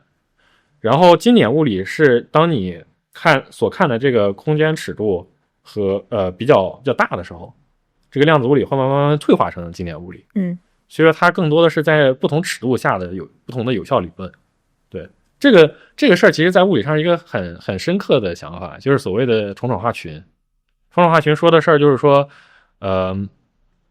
在描述一个体系的理论，在不同的能量尺度下可能看起来是完全不一样。对，然后哪怕他们可能从根源上来说都是一个大一统理论，当然但现在没有什么真正的大一统理论了。就是如果存在的话，他们哪怕在根源上是同一个根儿，但是他们在不同尺度上可能看起来也是完全不一样。然后所以经典物理和量子物理更多是两个不同尺度下的描述。对。讲到量子物理有几个词好像是相关的，比如说蝴蝶效应，比如说量子纠缠，你能不能讲讲这些？对，我觉得这个可能是大家能听得懂的。然后我也不懂物理，大家不要骂我，我也不懂量子物理。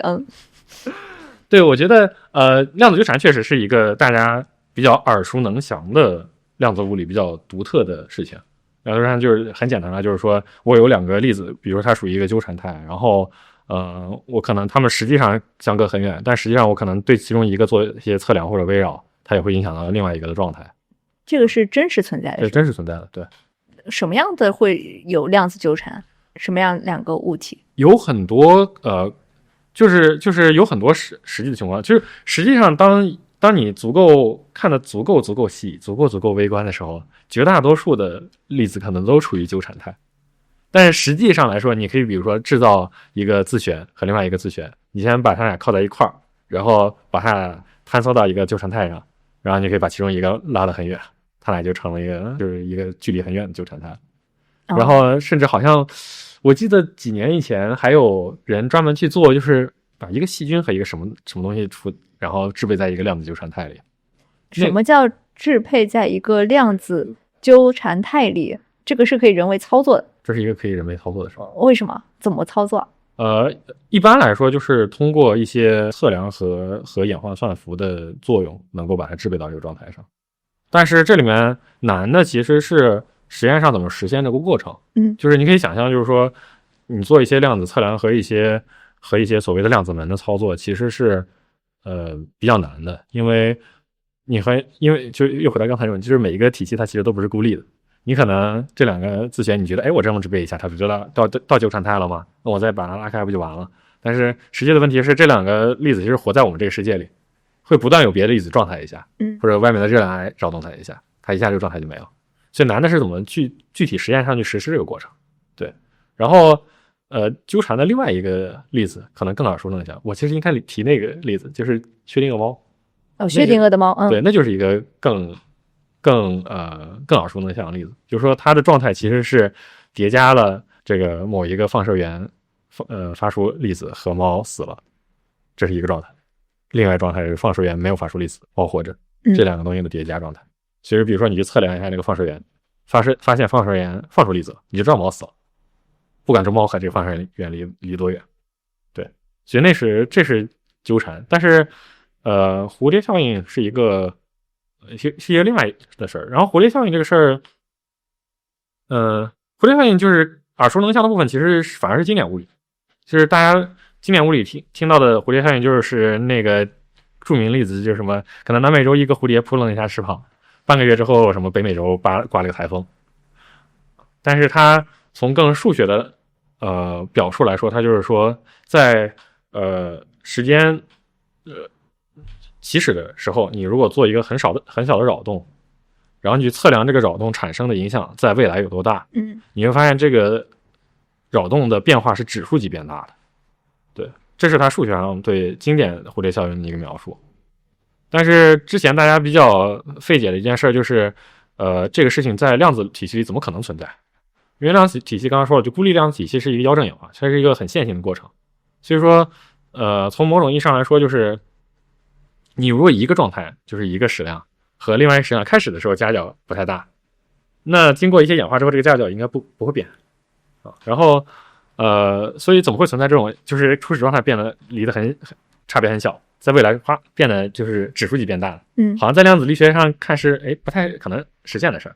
但刚刚又说了，其实我们的世界是在微观是量子，然后在宏观就变成静电了，但它俩一脉相承的，怎么可能这有那没有啊？这是大家是都理解的事儿。那当然，这个后来大家就有一些更好的理解，就是说，其实你讨论这个量子里面的宏观效应的时候，不应该讨论两个态之间的这个变化，而是应该讨论一些就是所谓的 local observable， 就是局域的观测量的变化，那个其实是对应了经典物理里的你的看到的那些变化。那你读了4年的量子物理以后，你当时在想什么？你觉得物理对你的帮助是什么呀？在你大4要毕业的时候，我觉得本科期间读物理最大的帮助就是，第一，想问题要想清楚，就是读书不在于读得多，而在于读得深。你读得多，不代表你能够发现新的东西，但如果你对一件事儿有和别人不一样的见解，那个才是对这个社会来说更有价值的事儿。这一件事。然后另外一件事就是别太相信理论，别太相信纯理论，因为得出了这个结论因为当时那个事儿发现的主要原因还是因为能做数值，就是一开始是因为数值和理论对不上，才仔细的研究那个问题，然后发现了这个事儿。对。那你博士为什么去读了高能物理？也是一个理论啊。这也就回到了刚才这个话题，就是总爱挑战很难的事儿，有时候也是会带来一些不好的结果的。什么不好的结果？比如我就感觉我觉得我这个博士就是对我自己来说学到很多东西，成长很大，但是于这个世界来说没有产生什么贡献。就是高能理论这个方向就是足够难，非常非常难。然后但它不好的事情在于它其实不是特别可以验证，没有什么客观的评价标准。因为高能理论已经发展到了就是实验完全追不上的这个阶段了，实验完全追不上你在理论讨论的那些不管是能量尺度还是这种微观的尺度。对，所以说它是怎么进步的呀？它的进步依赖于什么呀？如果不是实验？一个进步的来源是来自于数学上的自洽性。就比如说你提出一个框架来描述这些事情，那你能和现有的已经被验证的更低能标下的理论相自洽。就比如说你研究弦论，那可能自然大家问题就是弦论能不能在低能的情况下回到量子场论，继而回到经典物理。那这个自洽性是一个判定方法，我觉得这个是很合理的，就是很科学的一件事。当然也有一些不科学的因素，就是当这个领域完全没有实验没有客观标准的时候，肯定不会只有一个框架出现，肯定不会只有一个自洽的框架出现。这个时候谁做得好谁做得不好，其实就依赖于领域内一些老登的主观判断。你是被谁伤害了是吗？我也没有被谁伤害，只是我在那个领域待时间越长，就越觉得这件事儿蠢。就是人这一辈子也没多长，为什么要把自己的时间浪费在伺候老登身上？对，所以感觉是花了5年，学了很多知识，买了一个大教训。这个教训是？这个大教训就是要做实验，就是要做有比较客观评价标准的事。或者从另一个角度来说，就是要做对这个世界能够产生影响的事。所以其实你本科还是比较顺利的，对吧？在量子物理这个研究领域很快，你很快就有了非常好的学术成果，而且是范式级的变化。但是你很快觉得没有吸引力了，所以你想到博士去挑战一个更难的事情。对，然后在博士期间其实是比较落寞的。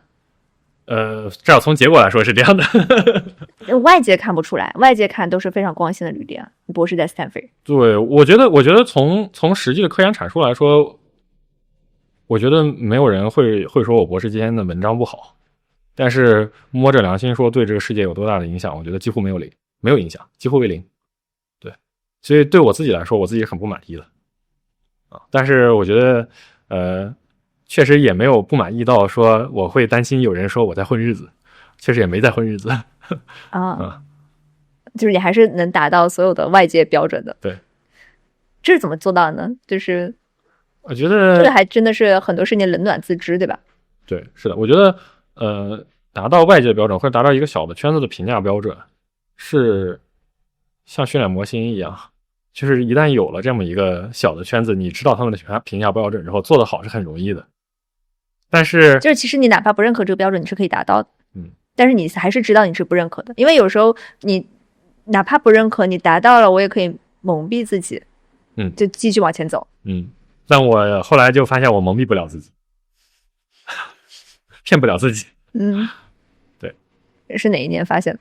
我觉得可能从博士最后的2年吧，就会有这样的感觉。但是那时候确实也没有想好，没有想清楚，如果不做这个该去做什么，那可能就花一些时间去了解一些不一样的方向。比如说一开始我可能更多的是去了解是量子计算或者量子信息这样的方向。然后拿了 postdoc offer 就是博后的 offer 之后，感觉这个事儿更晋级了，因为离开在学校里的时候，你还可以一个学生的心态，离开学校之后就是自己的 career， 你得给自己找一条路。那当时就是觉得可能量子计算和 AI 是2条我觉得给年轻人给小灯机会比较多的。对。所以你博士后的方向是啥？博后没有方向，就博后其实就是理论物理这个方向，博后是一个很独立的职位，就是你自己想干啥干啥。对，它更多的是从某种意义上来说有点像搞慈善，就是谁搞慈善啊？就是有一些可能不管是在意科研的国家组织还是个人组织，他会给学校捐一笔钱，或者给学校批一笔钱，然后学校用这笔钱来招一些博士后，在一个系里面去做他的研究，然后把自己的研究广泛的告诉系里的别的人。觉得它更多的是一种社会氛围的这种工作。对。然后所以其实没什么限制，就是你其实想干什么就干什么。但是我其实也没做多长时间的博后，就我实际可能到伯克利待了2-3个月，但官方来说就只待了2个星期。官方来说是什么？就是我其实在入职之前已经去那儿，因为我反正人就在湾区嘛。我觉得入职之前就去那儿，但是我入职之后其实只待了2个星期就辞职了。对。这2个星期发生了什么？这2个星期啥也没发生，我本来都不准备入职的，但是伯克利人就是太好，就是你没事儿，就是等事情定了再说，能来多久就来多久。你告诉他们你其实在跟 Anthropic 谈。对，我告诉他们其实我觉得我可能会去做 AI 了，我要不就别入职了。但是伯克利不止伯克利，我觉得就是湾区这2个学校的老师都人很好，就他很照顾你，他就觉得你还没有完全谈定，那还是先把现在的工作先拿着。对。你觉得物理对你后来做 AI 有什么帮助吗？我觉得硬实力上其实没什么帮助，就是纯工具性的技能上来说，其实从物理到 AI 的转化是非常非常少的。但是我觉得可能非要问的话，我觉得可能主要的不能说能力吧，就是性格吧，可能做物理人会更想刨根问底，更想理解一个事儿，然后更想做事很系统，因为我们习惯了这种很系统性的，不管是做实验的方式还是做理论的方式，所以我觉得这个可能是一个比较好的地方。但是我也不觉得这个事儿是做物理人独特的，就是为什么做计算机的人没有这个特性呢？我觉得我认识很多做计算机的人也有这个特性，那很多学化学的人也有这个特性，学生物也有这个特性，所以我也不觉得它是做物理独特的。对，但是事实上就是可能比较有趣，就是这个领域里面确实有很多，尤其就是语言模型这种比较就 large scale 的这种 AI， 确实有很多物理出身的人，然后做得很成功。对，尤其 Anthropic 这个公司。对，因为很多人在描述这一代 AI 的时候都会说是黑盒，你能用科学的角度来理解一下这个黑盒吗？就人工智能的运作源。我觉得这个世界上所有东西都是黑盒。就是哪怕像物理这种大家觉得很理解的东西，其实也并不是真的有一个从它微观的行为一路演化到了宏观体现的这种理解。像不管是刚才说的量子力学还是量子场论，其实都是描述那个等标下的行为，本质上这个系统还是一个黑盒，你还是不知道它最微观的地方是什么样的动力学。我觉得 AI 也是一样，就是黑盒不黑盒其实都是一个相对的事儿。我们确实对语言模型没有理解到神经科学手术刀级别，就是不是说我理解这个行为能理解到说这个行为是由于哪一个 neuron 哪一个人工神经元的哪一个激发产生的这个行为。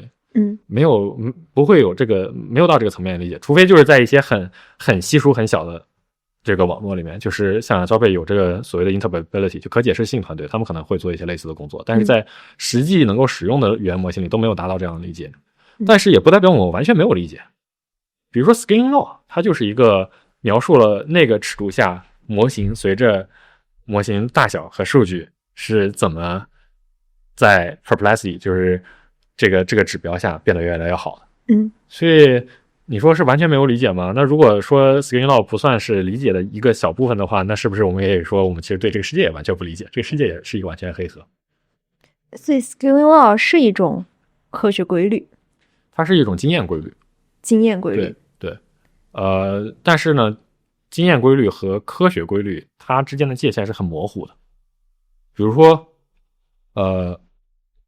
我们回头去看这种热力学的各种不一样的定律，第一定律、第二定律，什么克拉伯龙方程什么乱七八糟这些东西，在当年被发现的时候也都是经验规律。但是只是说后来随着时间的发展，我们慢慢知道了它的微观机制，那它可能变成了一个科学规律。对，我觉得可能像 scaling law 或者类似的这样的东西，它目前肯定还是很惊艳的。但是未来当技术它变得比较固定，然后大家开始越来越多的理解它微观的过程的时候，会不会变成一个科学规律？如果这个事儿这个定义是存在的话，我觉得是有可能的。对，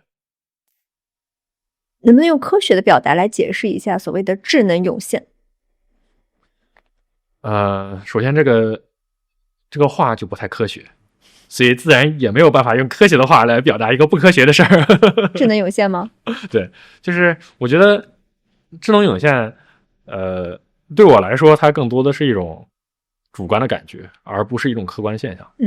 就是当很多人说智能涌现的时候，他脑子里想的可能是以前的语言模型只能做某一个方向的事儿，比如只能翻译，只能做分析，只能做什么，但现在的模型好像可以做所有的事儿。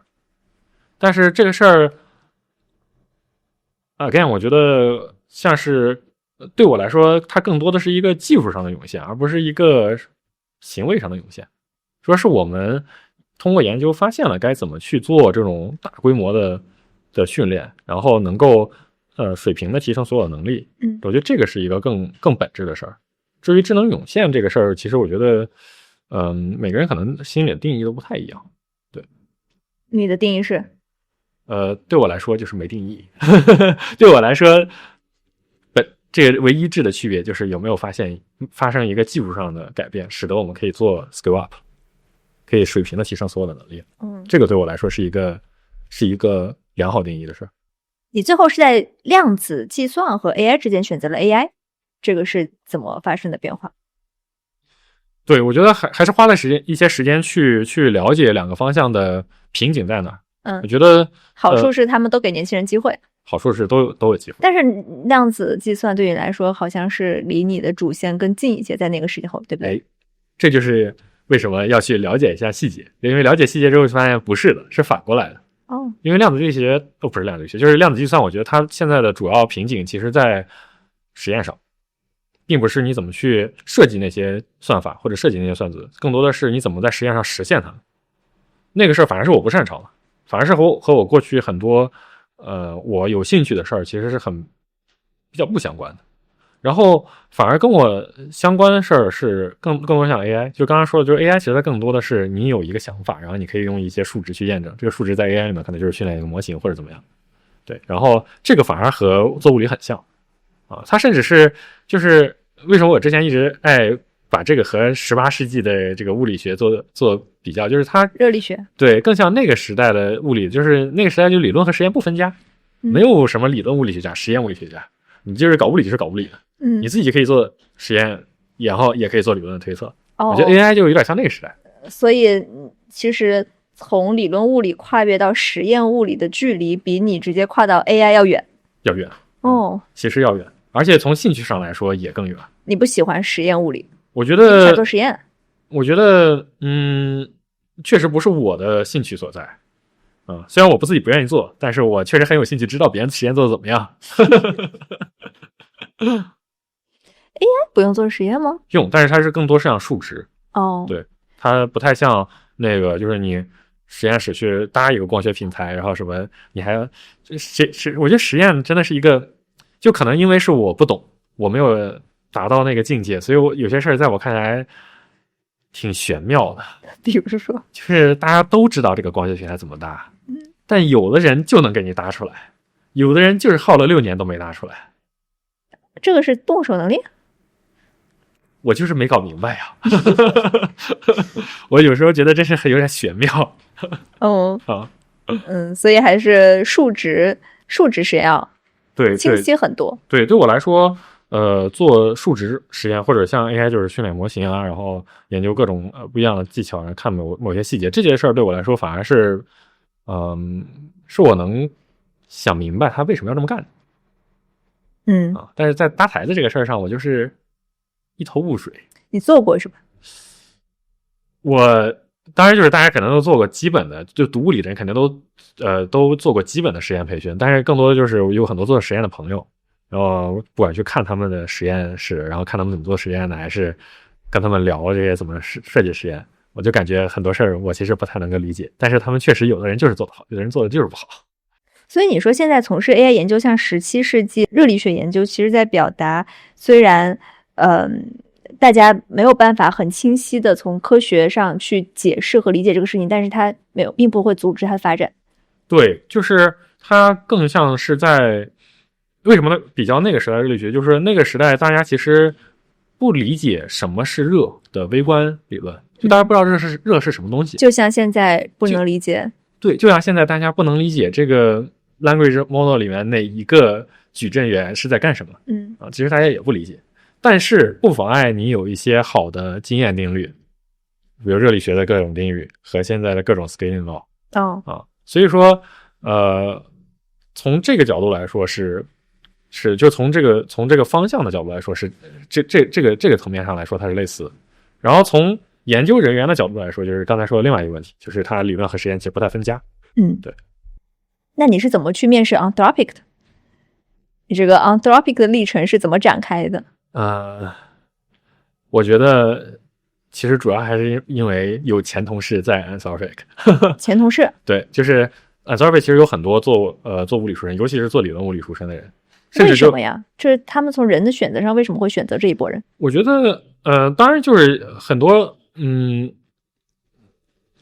人可能会找一些原因说，做物理人擅长这个或者擅长那个，但是就我个人的视角来看，我觉得主要的原因还是 connection， 就是联系。就是因为 Anthropic 的创始团队里面创始团队里面其实当时有三四个比较技术的人，然后其中有2个现在还很在技术一线领导的人，他们俩都是做物理出身的，然后他们可能招的一些人也是做物理出身的，所以就这样一直延续下来。但其实到现在这个阶段，就在我之后，其实也几乎没怎么再招完全没有 AI 背景的人了。对，所以说也是我觉得也是一个时代的产物。对，然后我反正是当时我决定去做 AI 了，所以我就试图去联系一些地方，然后你只找了 Anthropic 吗？没有，我还找了 OpenAI 和 GDM， 就 Google DeepMind。但Google DeepMind 因为它那时候速度太慢了，所以就没有最后没有出现在考虑的范围内。但是速度太慢了是指他们面试的速度慢但是显然后来詹姆奶这个事儿就获得了长足的提升，后来动手就非常快。对，然后Anthropic 就是 OpenAI 呢？ OpenAI 也联系了，但是 OpenAI 可能没有找到特别合适的事和人。然后Anthropic 是因为我当时联系了，后来就是我的第一任那个 manager， 我第一任经理，然后他以前也是做这个理论物理的。然后他当时就说我们在尝试做强化学习，尝试做这种大规模强化学习，有很多科学问题要去理解。那个时候24年8、9月的时候，那个时候其实强化学习还没有像现在这么成熟。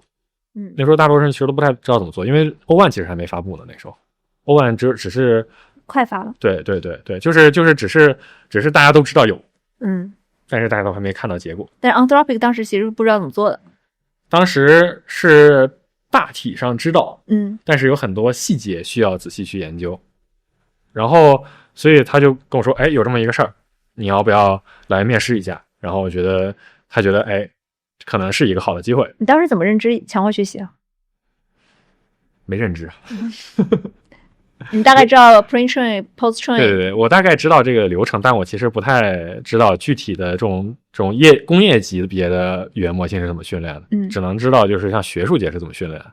对。然后所以其实现在谈那时候的认知，其实在我现在看来就是没有认知。对。然后更多的还是我当时觉得这个事儿是一个不确定的事儿。然后是一个好的机会。所以我就去干了。对，当然也有些面试的准备和面试过程。对。怎么准备的？聊啥？我当时跟谁面的？交给后来我的一些同事当时面的，然后面试题也不太难，反正对。但是对我来说，我当时也不知道怎么准备。然后我就去把我能找到的那些课，自己能学的学了一遍，然后能做的作业做了一遍，然后自己手搓了一套，就是那个 Andrej Karpathy 他有一个著名的那个项目好像叫 Nano GPT 还是叫什么，反正就是他有一个可以在一个 Google 这个 Colab Notebook 里面就能训的一个很小的 GPT 模型。然后我就手搓了一下那个，然后就去面了。对。然后很快拿到了 offer。然后就拿到 offer。然后你第一个方向就是大规模的强化学习。当时其实是有两个组的 manager 来跟我聊，一个是做 evaluation， 就是模型评测，然后另外一个是做强化学习，然后我是选择了强化学习。你当时选择强化学习是因为它更加的不明朗。对。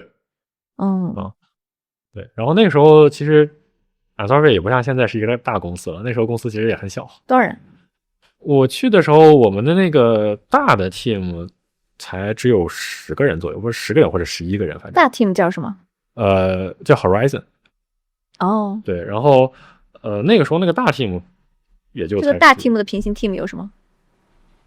那个大 team 其实后来几乎就是强化学习的方方面面都在这个 team 了。对。但那时候它的整个大组就是一个强化学习。整个大组，首先这个创业公司你也很难说这个组的目标是什么。因为他可能曾经也有过很多不一样的目标，但只是那个阶段可能主要的目标是做强化学习。对。然后当然底下也有做更数据的组，更做环境和 infra 和基础设施的组，也有更做这种research 和算法的组。然后我去的那个组是比较偏 research 和算法这个组。对。那时候 Anthropic 多少人？那个时候可能700-800的样子吧，总共。但是700-800。对，是整个的公司700-800。对。你一进去对这家公司的印象是什么呢？我觉得我对 Anthropic 的印象其实还是挺 consistent 的。就是我觉得进去之后，我对这家公司的印象就是执行力非常强，就是它其实是一个比较 top down 的公司。对。然后所以很多事情决定了之后就会全力去做。然后公司其实员工之间的氛围也很好，就大家都不会藏着掖着。然后尤其刚去的时候很小嘛，所以就是大家也都认识，所以就氛围很好。然后我觉得如果是只是做语言模型相关的事儿的话，其实现在回头来看，那是一个非常非常好的学习机会，就是你能够接触到这个模型训练的方方面面，然后都能找到对应的人去问。对。那个时候的 Anthropic 已经有了，现在我们都知道它那个非常坚定的 bet 了吗？有的。这个 bet 来自于哪里？为什么会有这个 bet？我不知道它完全的来源在哪儿。我自己能看到的一个显然的来源就是前一代模型 Cloud 3放了之后，Twitter 上那时候可能还没叫 X 呢，Twitter 上有很多人在讨论说，那个 Cloud 3好像写 code 比 GPT-4 强。那个年代 GPT-4 还是一个和大家 gap 很大的模型，所以能有一件重要的事儿比 GPT-4 强，就很厉害了。所以是试出来的。我觉得至少是其中一个原因，就是很快的对这个市场做了反馈。对，这也是我觉得这个公司很强的一点，就是它 execution 执行力非常非常强。一旦给他一个信号，让他觉得是很 reasonable 这公司该做的事儿，那就会扑上去。他没有那些大组织那种冗余。对。为什么他的 coding 会比 GPT-4 要好？不能说。是有原因的。是有原因的。对。但是是个随机的原因，不是一个我这么选择所以有了这个结果的原因。是一个纯技术原因。但是确实我不能确定一开始是随机试找的还是故意选择的。你要让我猜，我肯定会觉得是随机试找的。纯技术的原因。对。是有某个人做了某个事情。是确实有某一个团队做了某个事情。对。是自上而下的还是自下而上的？我觉得最开始可能是最自下而上的，但是后来就变成了一个自上而下的事儿。就是要快速捕捉到一些市场，对，就是内部和市场的信号。对，我觉得这个是，然后要赶快要扑上去。对，我觉得这是Anthropic非常非常强的一点。对，它非常非常的 reactive， 反应非常快。它的执行力来自于哪里？来自于 Dario 这个人，来自于他的某种特质。我感觉就是，Anthropic 作为一个公司来说，它能够实行这种就是比较 top down 的机制，是一个很独特的事儿。为什么？因为实行 top down 其实有一个很难的点，就是你做技术的决策人必须也得是公司本身的决策人。首先就是你技术上得能服众，那下面的研究员你才能够就是信服下面的研究员去做这个事儿。另一方面就是你得是公司的决策人，你得能为这个公司负这个责任。Anthropic 有这个条件，就是说他的技术上的 leader 的领导人其实是公司的co-founder。那是你指的是谁？不是 Dario。就是Gerard，像就是 Gerard Kaplan 和 Sam 啊，然后像他们俩就是公司co-founder，然后他们自己做这个决定，那是人家的公司，所以他有权利做这个 top down 的事。那 Dario 作为 CEO， 他会 say yes 和 no 吗？我不知道他们决策层的讨论里面，OK， Dario 起到了什么样的作用，我只能说，就技术 leader 是有决定权的。我只能说对我当时的工作来说，我接触的最多的就是 Gerard。可是这对于其他模型公司很难吗？很难，比如说 OpenAI 就干不了。伊利亚在的时候难道不行吗？伊利亚在的时候有可能可以，但是伊利亚后来一方面，我也不知道因为什么原因，他好像就是失去了这个做决策的能力，然后就走了，所以就其他公司呢？其他公司我觉得都比较难，就是 Gemini 也比较难，但是我觉得 Gemini 就是另外一套打法，不太一样，就是说，我觉得就是大公司和 startup 它打法本来就不一样，因为 startup 重要的是 make bet，就是我得赌一件事儿，我如果想要赌，就意味着有风险，所以就意味着我能够去很快的做一些决策，然后很强力的推进一些决策。那可能在这种情况下 ，top down 我觉得是一个很有优势的事儿，所以我觉得 Anthropic 从组织上来说是比 OpenAI 更有优势的。但是作为大公司来说，它可能就是另外一套想法，因为大公司的想法可能是我不仅能尽量减少做赌的成分，而是我能在方方面面都有储备，然后任何一个事儿成了我都能跟上，然后如果有事儿我自己做成了，我可能还能领先，这可能是大公司的心态。所以说在 Gemini Google 是一个很传统的就很 bottom up 的组织，就是公司层面可能有一些比较良好定义的框架来来看你的工作是好是坏，来引导你做一些公司需要的事儿，但是本质上还是你自己来决定自己做什么。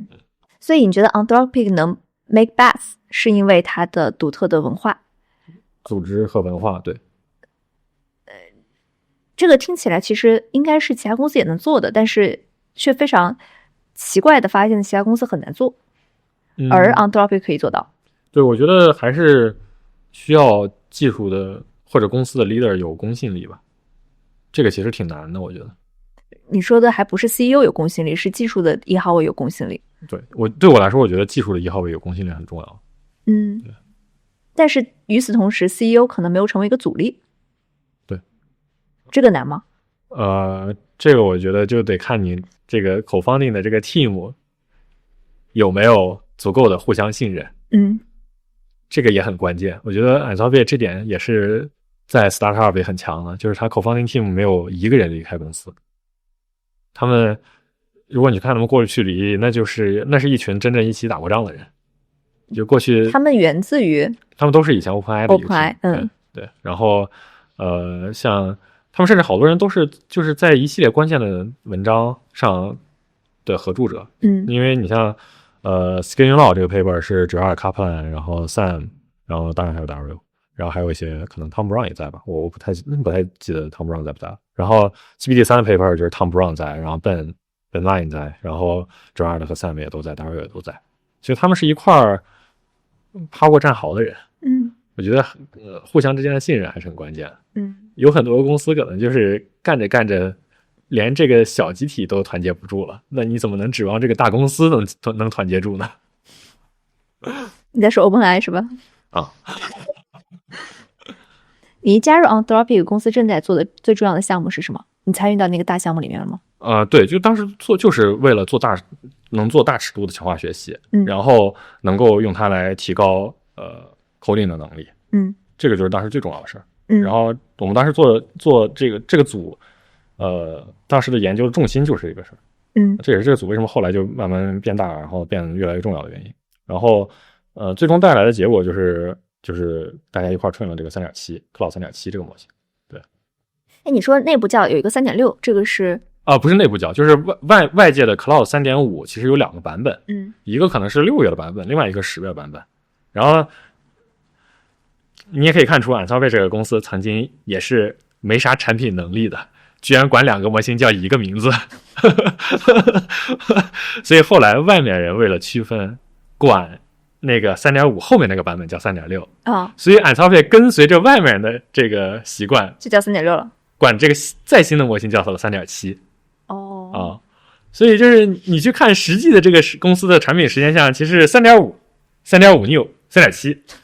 怎么会有一个 3.5 New？ 这个是怎么想的？你这我只能说那个时候的 Anthropic 可能真的是没有什么产品上的想法。所以你第一个项目是 3.7 还是 3.5？ 3.7还是 3.5 New？ 3.5 New 其实我没参与，几乎没参与，因为它但是 3.5 New 就已经看到了 coding 的迹象是吗？你刚开始的 3.5 New 的时候已经看出 Anthropic 的模型在 Agentic Coding 会比别的模型强了。这个是为什么？不能说。所以你进去的时候刚刚好，就是他们知道了这件事情，就是管理层也知道了这个迹象，然后他们要 make bets 的时候，你这个运气很好啊。我觉得对，我觉得我进去的时候是大家肯定已经看到这个事儿能做成且重要，但是不太清楚怎么去把它做成。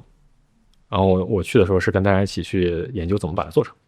对，所以方法是大尺度的强化学习。对，这是从大的角度来说是，但是当然就是有很多技术细节是需要去研究的。这里面有什么 know how 啊？有好多 NDA 的内容呢。有很多 NDA 是会写的这么详细的吗？其实原则上来说，员工是不能在职期间和离职之后透露任何跟公司内部相关的信息的。OK， 当然实际上来说，就是大家可能心里都有一个度，就是说，如果这个技术没有公开的话，肯定是不会公开去谈的。但是我觉得，虽然我不能公开去谈，但是我觉得把简单的事儿做得比谁都干净是最关键的。什么叫干净啊？你刚才也用过这个词。对，就是我觉得有很多花里胡哨的技巧，比如说做强化学习，最简单的 algorithm 就是 policy gradient， 但是不代表这是唯一的 algorithm， 它还有别的算法，比如说各种复杂的这种搜索算法之类的东西。但是是不是这些复杂性是必须的？然后这些复杂性可能给你带来了一些efficiency， 就是效率上的提升，它可能给你带来一些，比如说基建 infra 上的困难，那你怎么去 trade off 这些事儿？这些是其实做研究需要去理解的，就是怎么去 balance 这种不同的因素，然后选择最好的那条、最稳定的那条路。对，然后我觉得很多的 know-how 其实都是在这些细节里面，怎么去处理这方方面面的细节里面。对，那个时候怎么来描述 coding 很重要呢？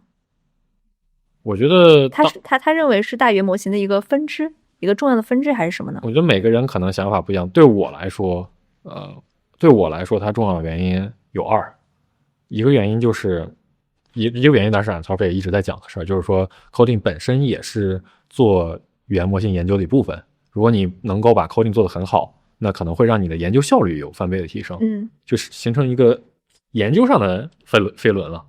这是一方面原因。对我来说，另一方面原因是因为 coding 其实是模型使用工具和环境交互的一个很好的抽象。首先，这个抽象刚刚已经说过的，就是这个抽象的好处在哪？比如说，这个回归信号清晰，然后数据充分，然后其实你是很难在别的场景下找到能同时有这两个特质的使用工具的场景的。所以对我来说，这是一个好抽象，在这里面做的一些研究，可能是对更通用的那些使用工具和环境交互的能力的一些有用的 lesson， 有用的课。对。那时候 Cursor 是什么状态？那时候 Cursor 还是一个纯产品公司。我觉得从某种意义上来说，好像在我去 Anthropic 之前的那段时间里，Cloud 和 Cursor 都属于比较 underdog 的状态。然后 somehow 在 3.5 new 就是 3.6 外界的 3.6 这一代的时候，首先是这个模型能力上去了，然后 Cursor 又发现这个模型真的能够做这种 agentic coding 的工具了。它就是一个壳。对，但是这个壳包着这个模型，一下子让公众体会到了，不是公众，就是公众是指就是软件工程这个圈子，当时体会到了，这事儿好像是真的是效率工具了，所以后来就是这个一下就起来了。所以那时候他就 Anthropic 就意识到 Cursor 是未来的竞争对手。那就不知道了，该问 Dario。3.7 是怎么做出来的？这个是一个分水岭，对于 Anthropic 来说是一个分水岭式的模型。我觉得对于 Anthropic 的后训练来说是一个分水岭，就是在 3.7 之前，后训练都是处于一个比较小规模，然后可能就是修补模型的这种一个状态。大家不重视后训练是吗？也不是不重视，就是一开始大家其实很长时间大家都没有搞明白后训练该怎么 scale up。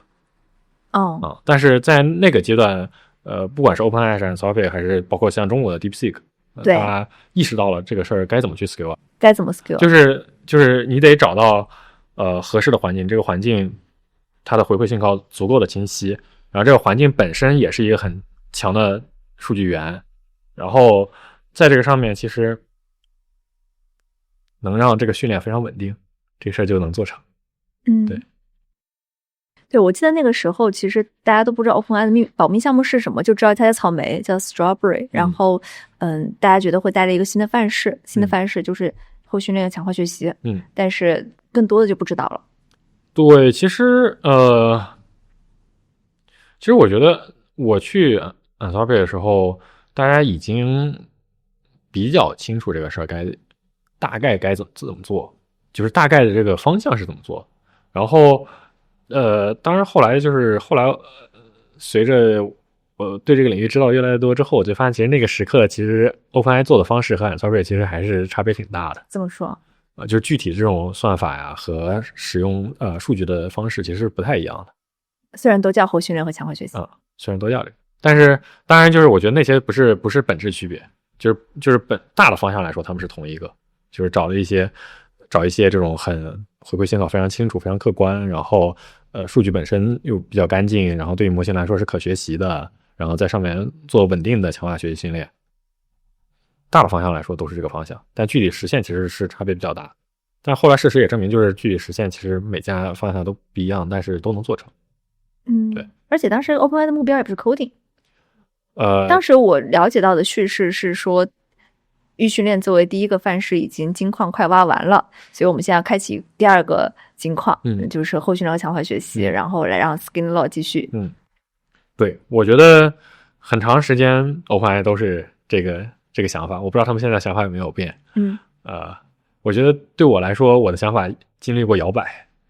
在3.7那个时代，我其实觉得我当时也抱着这个预训练已经快 party is over 这种感觉。然后就在你要入职的时候是吧？就我刚入职，然后当时在做这种3.7相关的这种实验的时候，我当时也曾经抱过这个想法，但是后来随着了解越来越深，我就觉得发现就是其实还有做的空间的啊。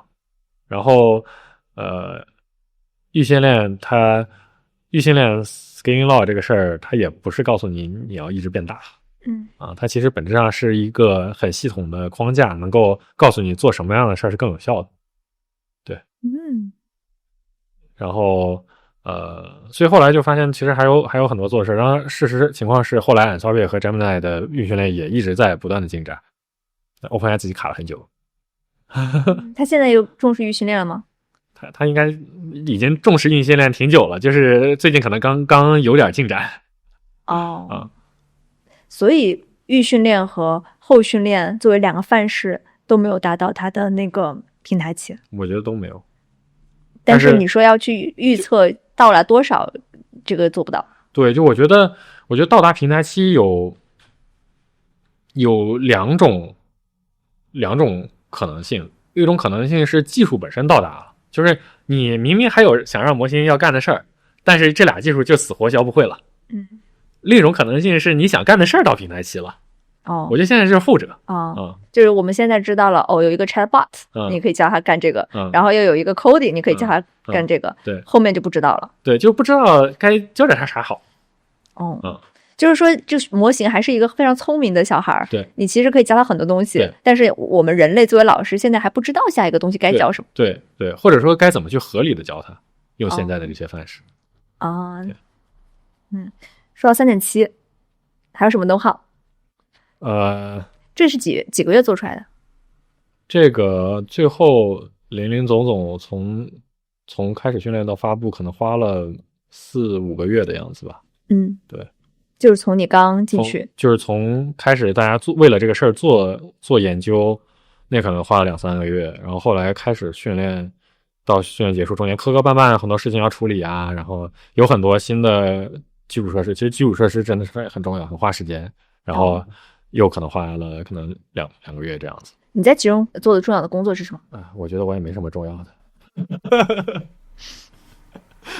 我觉得我对我个人的贡献，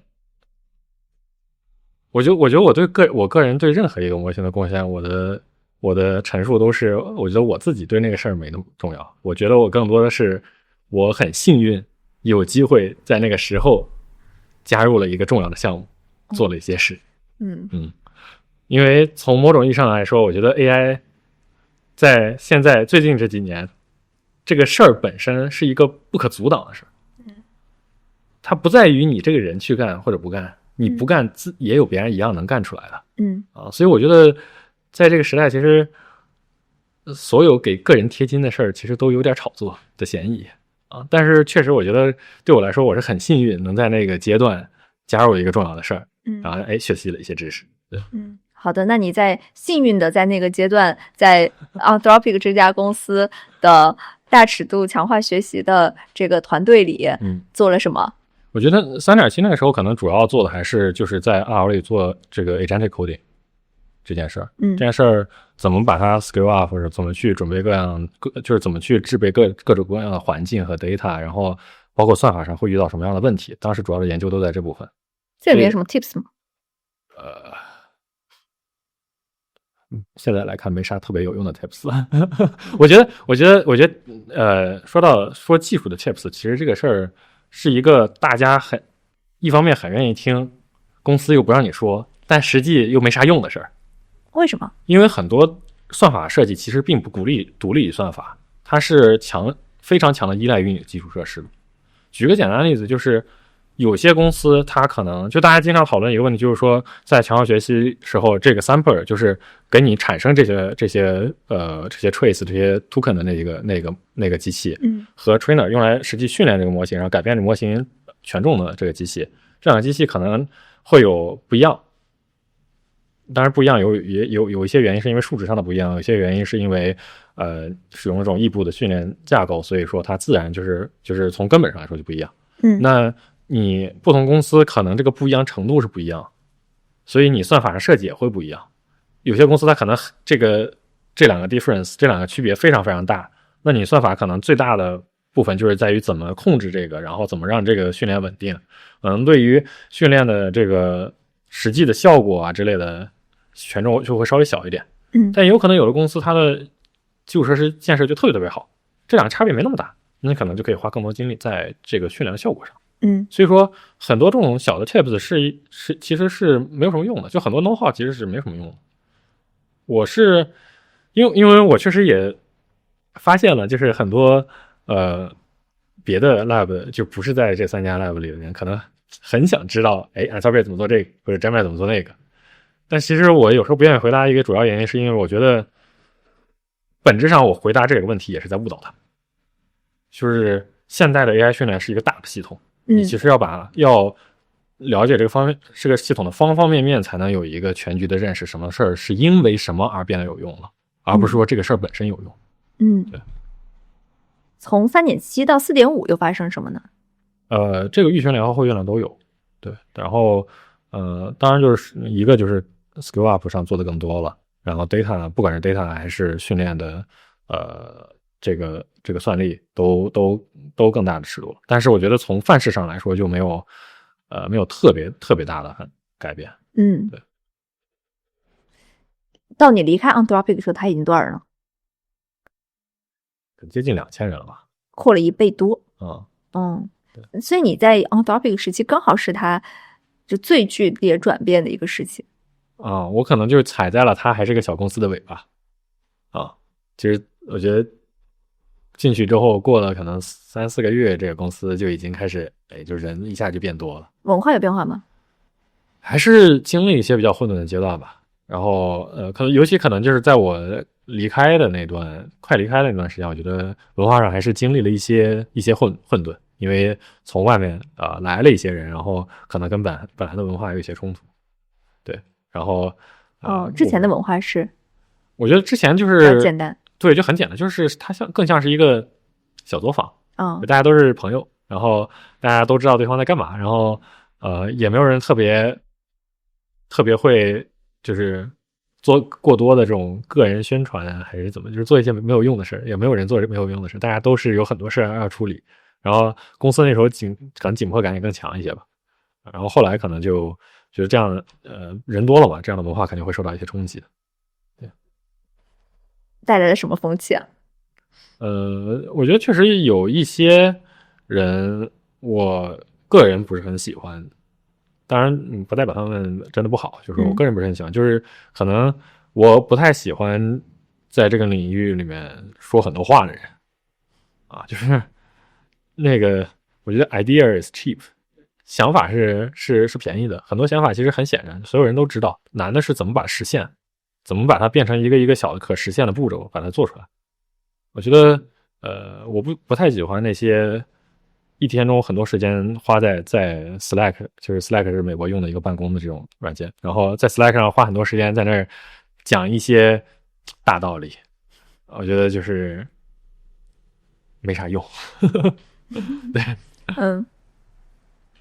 你后来为什么突然离职了？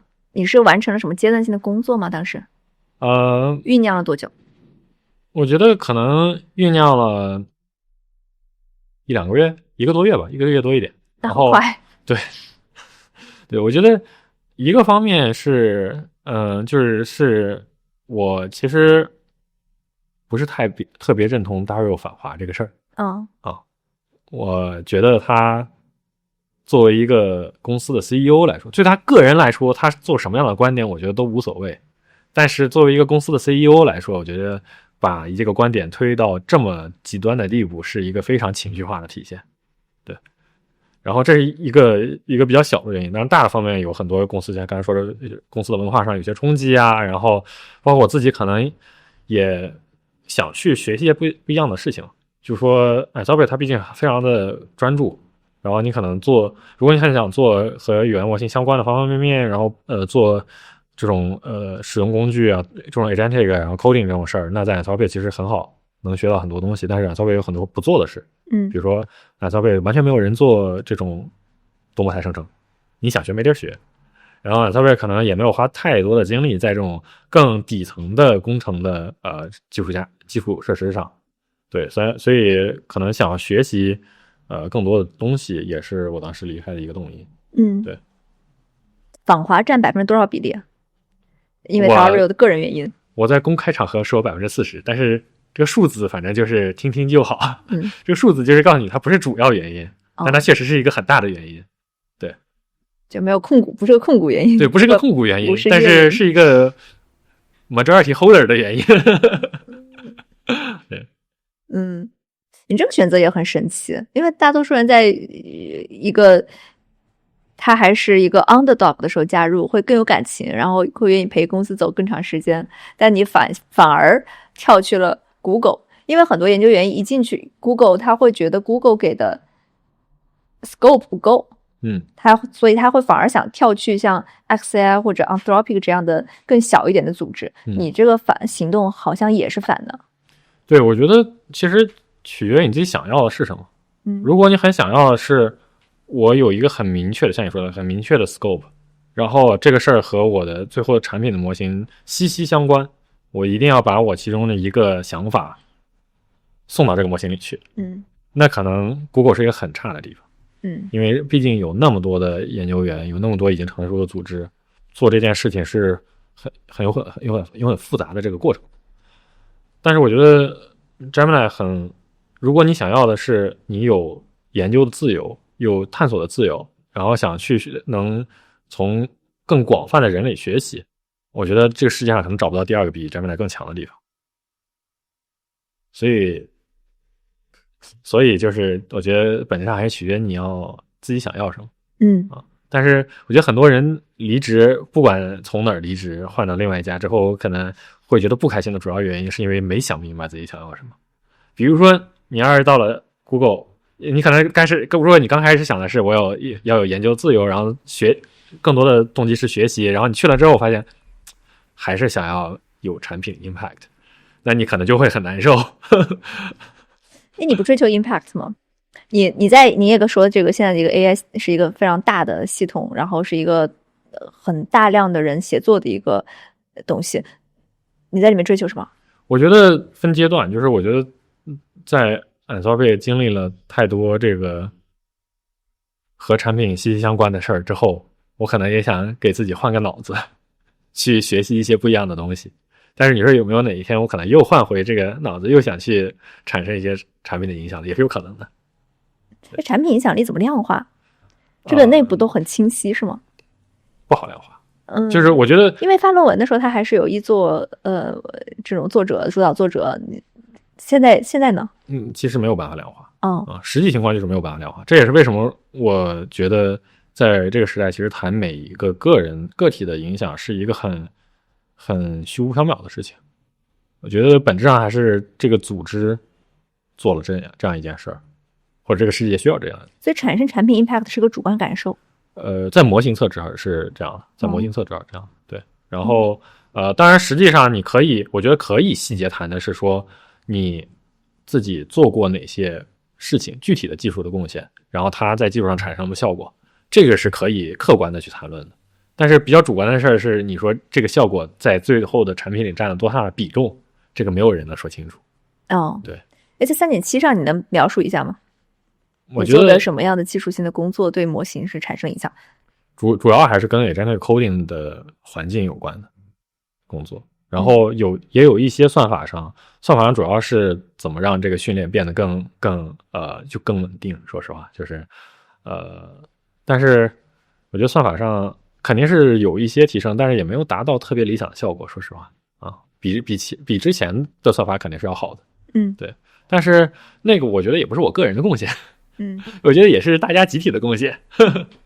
对，我每次问你，你都会说这是集体的贡献，不是一个个人英雄主义的时代。对，我觉得个人英雄主义时代对于 language model 来说可能过去了。什么时候是啊？就是在 Transformer 那个时刻。对，就是在那个技术还没到 scale up 那个点之前，那找到了那个技术的人可能是一个英雄，或者找到那个技术的一个小团体可能是个英雄。找到那个技术之后，可能很长一段时间从模型侧来说都是，我觉得更多的是集体主义。就是这个集体能不能一起工作，能不能为了一个目标一起花自己的时间，花自己的精力，这个是最重要的事儿，而不是每一个个人提供了什么样的东西。说集体主义的原因是因为其实能力是来自于 AI 是吗？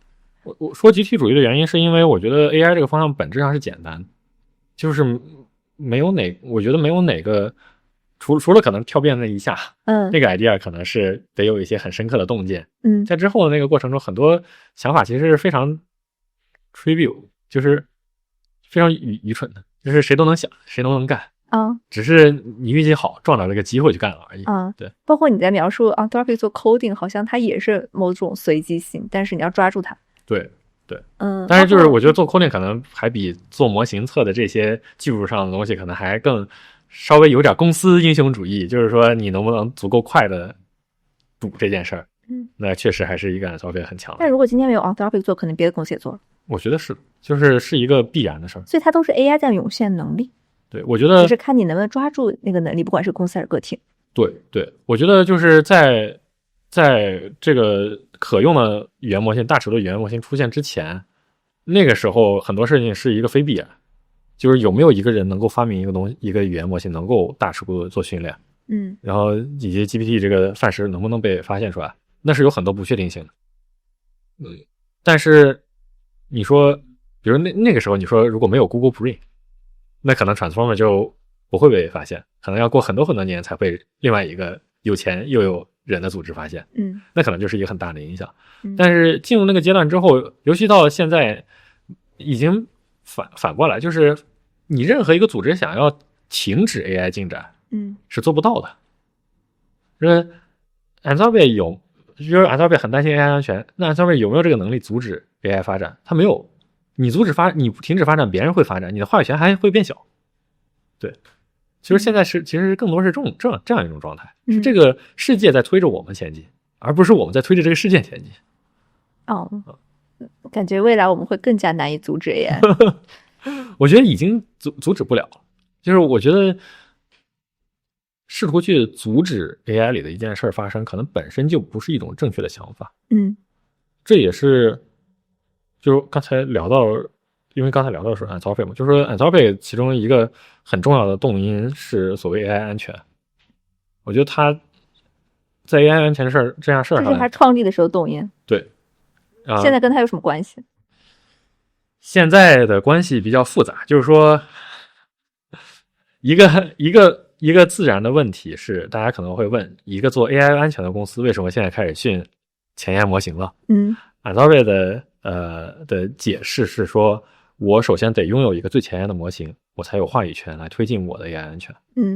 所以说他其实一直以来的想法是说，我要做这个世界上最好的模型，大家不得不听我的来推进我的安全政策。但其实从我个人角度来说，我觉得这个想法是非常幼稚的。就这个事儿现在看来它是不会发生的，更有可能发生就是大家都有很好的前沿模型，而你没有办法阻止这个任何事发生。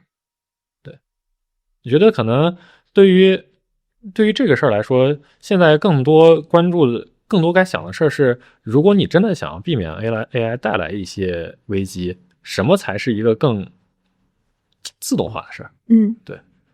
举一个自动化的例子，就是比如说核武器，就是核武器也是一个可以大家觉得可能有毁灭世界力量的事儿，但核武器最终受到控制的方法就是 multi-party control， 就是这个世界上大家有很多个有核武器的国家，他们互相都有毁灭对方的能力，所以通过这样一种制衡才稳定住。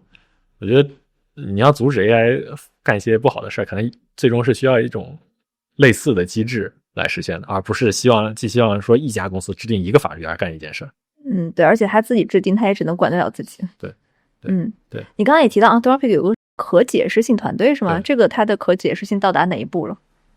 在一些比较简单然后比较稀松的神经网络里面，他们能够做一些有趣的研究，比如说看看某一个输出了或者输入的文字或者图片，它内在的表示是长成什么样的，然后你可能把那个表示什么反一下之后，它会能输出一个什么样的东西。做一些这样的研究。他们你刚才还提到一个观点，就是 AI 本质是简单的，你这个能描述一下这句话？这是一个结论。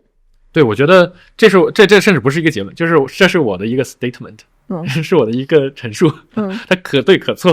然后我对这个，这是你的观点。对，我对这个陈述的解释是，我觉得它本质上简单的点在于它能做实验，就是它和比如说本质上难的东西，比如说物理，它的区别在于那个东西你没有那个能标下的实验数据，你就是理解不了那个能标下的理论。但是 AI 不被这个所绑的，目前你理解不了没关系，我也可以往前发展。而且就是我现在事实就是能够做任何我能想到的实验，只是可能说我需要一些时间去把这个计算量提上来，或者把这个基础设施准备好，但是没有什么本质上的困难。对，所以我一直说就是觉得 AI 就是没有给人感觉它碰壁的原因，就是首先很多东西你都能试，其次现在不是说大家已经想空了脑袋，没有什么想法可以试了，更多的情况下是有太多的想法，得一个个试，花时间。对，感觉人好渺小啊！在这个实验面前。是的，所以说我觉得很快可能 AI 就会开始自己做实验了，然后就开始。快是多快？4个月内？我觉得未来的6到12个月。AI 就会自己做实验。我觉得其实当然就是这话不太良好定义，对不起，我说了一个很模糊的话，就是AI 自己提高自己或者自己来加快自己的发展过程这件事儿其实已经在发生了，对吧？像我们刚才最早的时候聊过，就是它已经开始帮我们能够去实现一些我们想要的东西，然后加快我们实验的速度。但是我觉得未来6到12它目前还做不到的事情是什么？是说它能不能从头到尾的把一件 AI 研究的事儿做完？就比如说它不仅能写这个 code， 它还能跑这个实验，跑这个实验还能看到这个结果，看到这个结果还能分析这个结果，分析这个结果知道它哪儿做的不对，然后提出新的假设，设计新的代码，跑新的实验。这条链条目前还没有完整。但我觉得这条链条可能是下一步会慢慢变得完整的事儿。对。基于你的各种原因，在你决定离开 Anthropic 那一刻，你对这家公司未来的预期是什么呀？我觉得我离开的时候，我对这个公司其实挺悲观的。但后来显然是我过度悲观了。为什么悲观？我当时悲观的原因是因为，我觉得我当时离开 Anthropic 的时候 ，Anthropic 其实，主要的收入来源都是 API， 就是卖 token， 然后这个差生意是差生意，因为这个生意只有对一个公司是好生意，就是 Google。因为这个生意最后就是得打价格战，就是最一般处理就是要打价格战，打价格战你没有完整的这个链条是没有什么太多优势的。但是后来Anthropic显然在产品方面，就是我觉得确实有很多巧思，做了很多好的事儿。不管像是 Cloud Code 也变得越来越好用了，然后 Cloud Cowork 啊，然后和各种各样的这种和工作和效率相关的事情都慢慢汇聚起来了。所以感觉它现在反而变得比我当时觉得，你要问我 OpenAI 和 Anthropic 哪个会先死，但是就不会真的死，就是说哪个会先变得没那么重要。我当时会觉得，可能是 Anthropic 会先变得没那么重要。但是后来，首先 OpenAI 被 Google 揍了一拳，然后 Anthropic 自己又上道了，所以现在看来好像 Anthropic 更占优势一些。你后悔过没有？不太后悔。我觉得对我个人来说，我个人的动机还是想要去换一个地方提高自己。我觉得对于想做的这件事儿来说，这个选择没有什么错误。对，你也提到 Anthropic 的产品有很多巧思，特别是今年就是像 Cowork 这些。对，这个来自于哪里啊？我觉得我没看到 Cowork 的发展过程，所以我不知道。然后 Cloud Code 我觉得产品可能还真的是有一些个人英雄主义的机会。我觉得是研究员还是产品经理啊 ？Boris 就是那个我觉得 Cloud Code 几乎至少这个事的开端吧，是他自己想要做这个事儿，提高自己或者同事的工作效率，最后变成了一个对所有人都很重要的事。Boris 是一个什么样的人？我跟他没有太多的个人接触，我更多的只是看到他的工作在公司的时候。他是个 researcher 是吧？对，但他主要是在产品那边。对，所以 Anthropic 是有专门的产品部门的。以前没有分的那么开，后来有单独的。对 Anthropic 感觉是很懂 AI 的产品的。对，我觉得这就是为什么刚开始说的时候，觉得这个产品经理可能还是目前挺难被 AI 取代的。好的产品经理，而且他好像不是上一代那种产品经理，他不是那种 feature 的摆放啊什么的，他好像是知道怎么跟 AI 协作的某种产品经理。对，我觉得上一代产品经理可能但也不全是，就上代也有一些就是交互方式级别的变化，但每一次交互方式级别变化其实就带来一个很大的产品，比如说就是可能这个抖音就是一个交互方式级别改变的产品，那它一下就带来了很大的打开了新的方向。然后我觉得可能 Cloud Code 也是一个这样级别的产品。对Cloud Code 和 Cowork 都是 Boris 吗？我不知道 Cowork 是谁做的。OK，我已经离开了。I see。那说说你到了 Google DeepMind 以后的工作吧，工作重心发生变化没有？还是发生了一些变化的。然后我反正我自己主要在展外就是做 ML coding， 然后和一些比较 long horizon 的事儿，就是这两个事儿其实刚才都大概提了一嘴。就是 ML coding 其实它主要就是想要实现刚才说的这个完整的 AI 自己研究自己的这个历程。那当然这个过程当中有很多实际的问题，也有很多实际的细节要去解决。就是我觉得大的方向上来说大家其实是比较有共识是该怎么去做，但是还是回到细节，就是细节上有很多要处理，比如说怎么样去选取合适的 data， 怎么样去选取合适的回馈信号，以及它又带来新的基础设施的挑战。然后现在就是要把这些事情要慢慢摸清楚。然后像 Long Horizon 就是刚才说的另外一件事，就是说想要能够实现说这个模型能够在还是那句口号 train with finite but use as infinite， 就是我觉得想要把这个训练的长度一直变长，可能并不是单个这个训练的这个语段的长度一直变长，可能并不是一个很现实的方案。但是很现实的事儿是你如何在有限的 context 下去做更长的工作。其实你去想人其实就是这个样子，人的 context 其实很短很短。你现在问我昨天晚上吃什么，我是一点也想不起来了。你可能还能想起来，我是一点也想不起来了。因为什么？因为它对我现在这个场景来说不关键，对吧？就是我现在知道昨天晚上吃什么又能怎么样，所以我就选择把它忘掉。所以人本质上 context 是很短，但它能够选择性的遗忘，然后让它选择性的去 retrieve， 就是去把这些重要的跟当前场景相关的信息再抓回来。对。所以说我觉得那个可能也是一个对我来说很有趣的这种方向。这两件事其实是有点相关，有点互补的。为什么？就说这两个事儿其实都在模型使用工具和环境以及不同的模型不同的人交互的这个大的范畴内。在这个范畴内大家最过去完成的那个节点就是 agentic coding， 就是又是工具又和环境就是这个虚拟机或者你自己的电脑里这个做交互。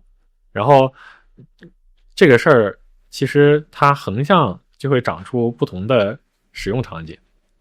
那作为 AI research 其实就是横向这个场景里的另外一个场景这个场景它其实不仅横向上是一个新场景，它在纵向上也让这个事情的尺度变得更长。因为你可能完成一个代码的补全，这类是一个很快的事儿。但你做一个完整的 AI 研究，或者做一个这种计算机科学的研究，那是一个很长的过程。对，所以说它其实就是像一个 T 字形一样，就是横向也有延展，然后纵向也有延展。对。Long horizon 是不是还是个科学问题啊？有科学问题，也有工程问题。我觉得它科学问题更多的是，怎么把不同的方案尝试一下，以更科学的方式尝试之后，来找到一条最后我们要走的这个方案。这个有哪些方式啊？我可能不能太说太细的，但粗的来说，有一些方案是从pre-train 的角度，从预训练角度来说。有一些方案就是类似于这种稀疏的 attention、sparse attention。那这个比如说 DeepSeek 也有一些工作，然后学界也有很多工作。然后从后训练的角度也有后训练的方案，比如说像外界，比如说你每天用什么 Cursor 这些，他们就是很强的 context management 管理这个 context 能力。比如说它可以让这个模型去选择，我把这个中间某一段觉得不重要就扔掉了，然后那一段重要就存在某个文件里，到时候再取回来。这两种大的来说，这两种方案都有人在研究。当然它具体实施细节是不止我刚刚说的这些例子，刚刚说的这些例子就是比较公开的例子。具体实施细节当然就每个公司还有自己的小秘密。当然我觉得其实也就是最终也都会大家都会互相知道的。然后我个人是比较花更多的时间在后训练的这部分的方案上，因为当然首先因为我自己本来就没有花正式的工作时间在预训练上，预训练对我来说更多是一个就是兴趣，我想学习的事。但是我自己其实没有在那上面做太多的工作。然后另一方面是我觉得后训练这个方案其实更符合我自己对这个事儿的理解。就我对这个事儿的理解就是刚才一直在说的这件事，就是说能不能用短的 context 去训练，但是它能做长 context 的事儿。预训练这些方案其实本质上还是需要你有长 context 的训练，它需要数据里有。对，对，所以它不太符合我对这个问题的哲学。对，所以你现在看可以吗？用短的去训练长的？我觉得可以，是一定可以，但是我们不清楚哪个方案最有效。Gemini 的长文本做得很好，好像为什么呀？有些技巧。有一些让我很惊讶的技巧。这是预训练的事儿吧？长文本做得很好，一定是两边都有的。但是我只是说，对我来说，预训练那边那个技巧还是挺让我惊讶的。对 ，OpenAI 做的没有 Gemini 好，在长文本上。但是也有说法也不一样，就是有些人也说 Gemini 3这一代长文本反而变差了一点之类的。对。Again， 你加入 Gemini 的时候，感觉大家对 Gemini 的预期不高。没，我对 Gemini 当时预期已经挺高的了。你那是几年几月？我是就是去年的9月底，那个是 Gemini 放 Gemini 3之前。你对它的预期高？其他人呢？我觉得业内的人当时对 Gemini 都还是印象不错的吧。就是我觉得之前一直觉得 Google 很有危机，在 OpenAI 的冲击之下。我觉得大家的感知可能在 Gemini 2.5 这一代产生了变化。因为 2.5 是一个明显你能看出来 Google 开始上道了。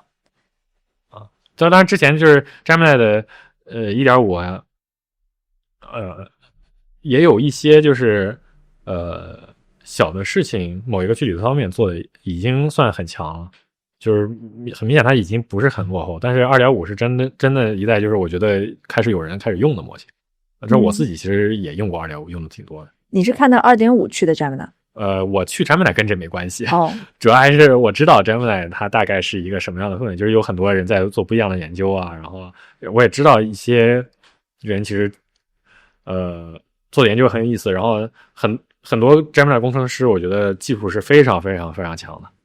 我觉得我是从他们身上学到了非常非常多。对，然后对我来说那是原因，但是我觉得从大家的感知上来说，可能我觉得业内的人在看到 Gemini 2.5 之后，就可能就已经意识到了说 Gemini 是要赶上来了。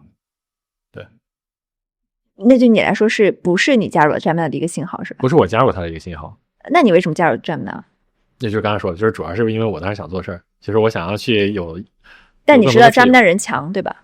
对对，那个是因为就是他们来找我的时候，肯定也会让我去和他们的人去聊嘛。那从聊的过程中，其实是能看出来状态怎么样的。哦，是他们来找你。对，但是我觉得最后就变成双向奔赴了，所以。你当时 OpenAI 不是选择吗？如果你想从 Anthropic 离职。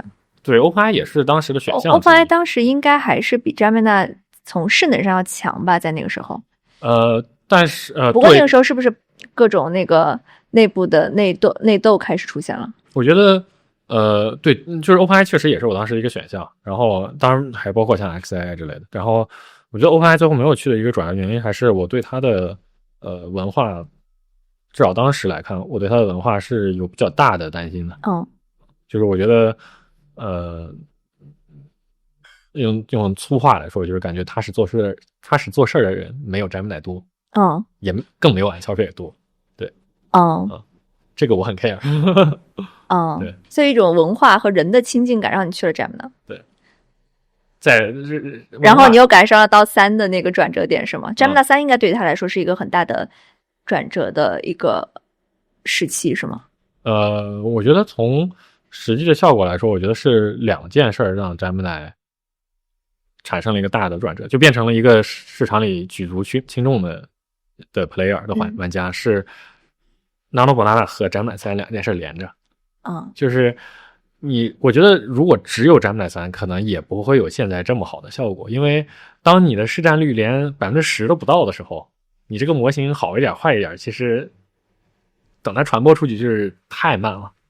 但是 Nano Banana 做到了一件事，首先市场上这件事很爆款，然后大量的人去下载了 Gemini 的 app， 然后 Gemini 3又紧接着放，把这个部分留下来了。所以现在它变成了一个举足轻重的玩家。觉得可能就是没有 Gemini 打这么一拳，那其实 OpenAI 的位置很爽，就它市占率已经高到你其实模型上干点啥对它来说可能影响都没那么大。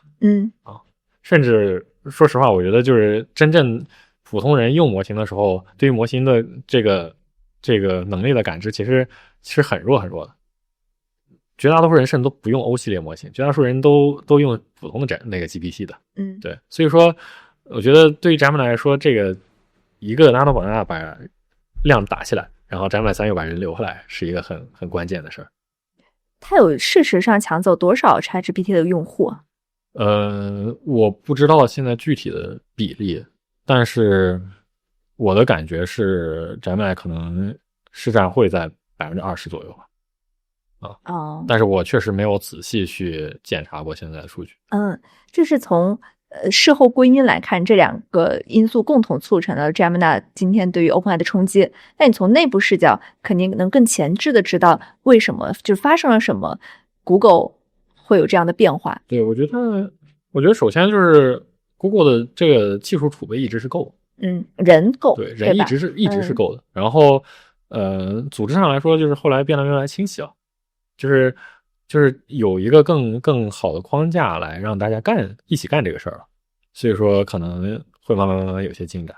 对，然后我觉得从某种意义上来说，我作为一个局外人，从某种意义上来说，我觉得 OpenAI 是救了 Google 一命。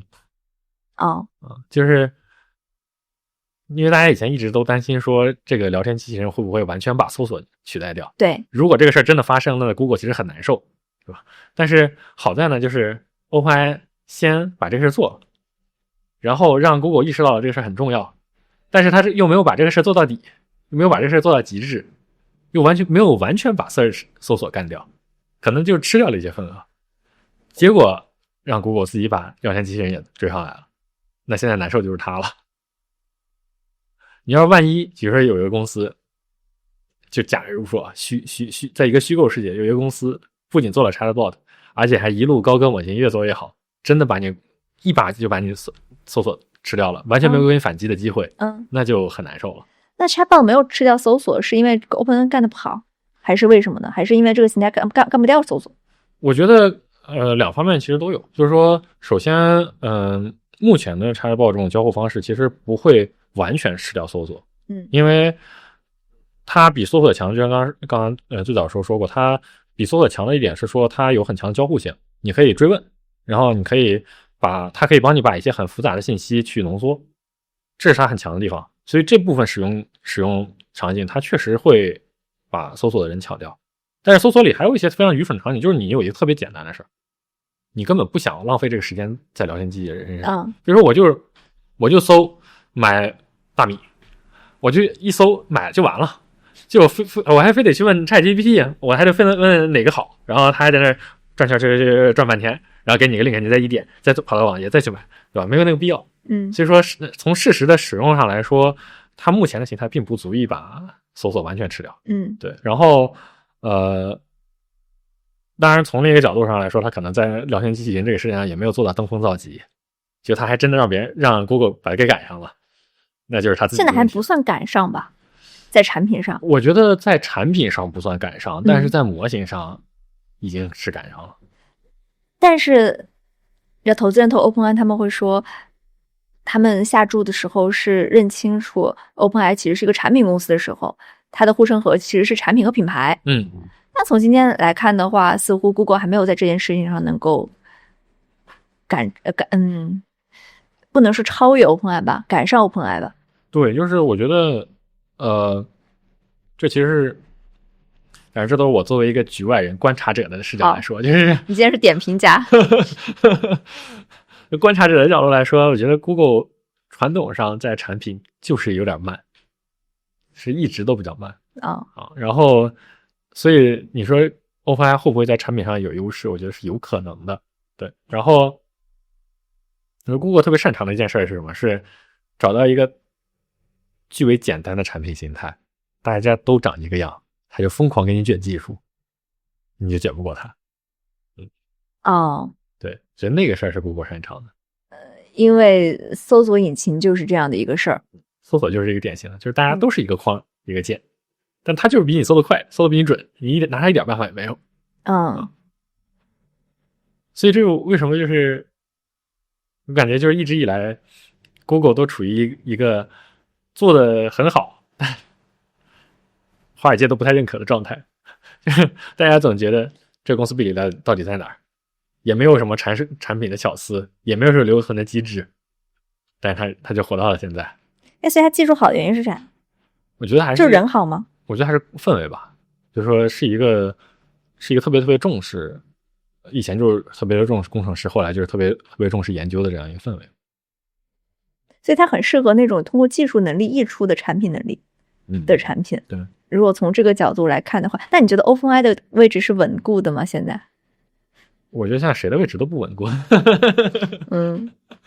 对，我觉得就是 AI 的形态还有很长的路要走。没有到什么终局之战这个地方的感觉呢。对，感觉国内已经有点这意思了。对，我不理解，就是为什么不理解？我很费解，就是那国内觉得我们在争夺一个 Super App，Super App 就是此消彼长的呀。我觉得 Condition on 聊天机器人这个事儿就是 Super App，那可能可以争夺一下，但是问题是，你这个形态是不是 Super App 的那个形态？会不会别人就是哪天出了一个完全不一样的形态，然后你的功能变成那个东西的一个子集？这是很有可能的，是吗？我觉得没有什么，我觉得我看不出什么不可能。为啥Chatbot不是那个终极形态？但是这么多年我们也就看到这个了。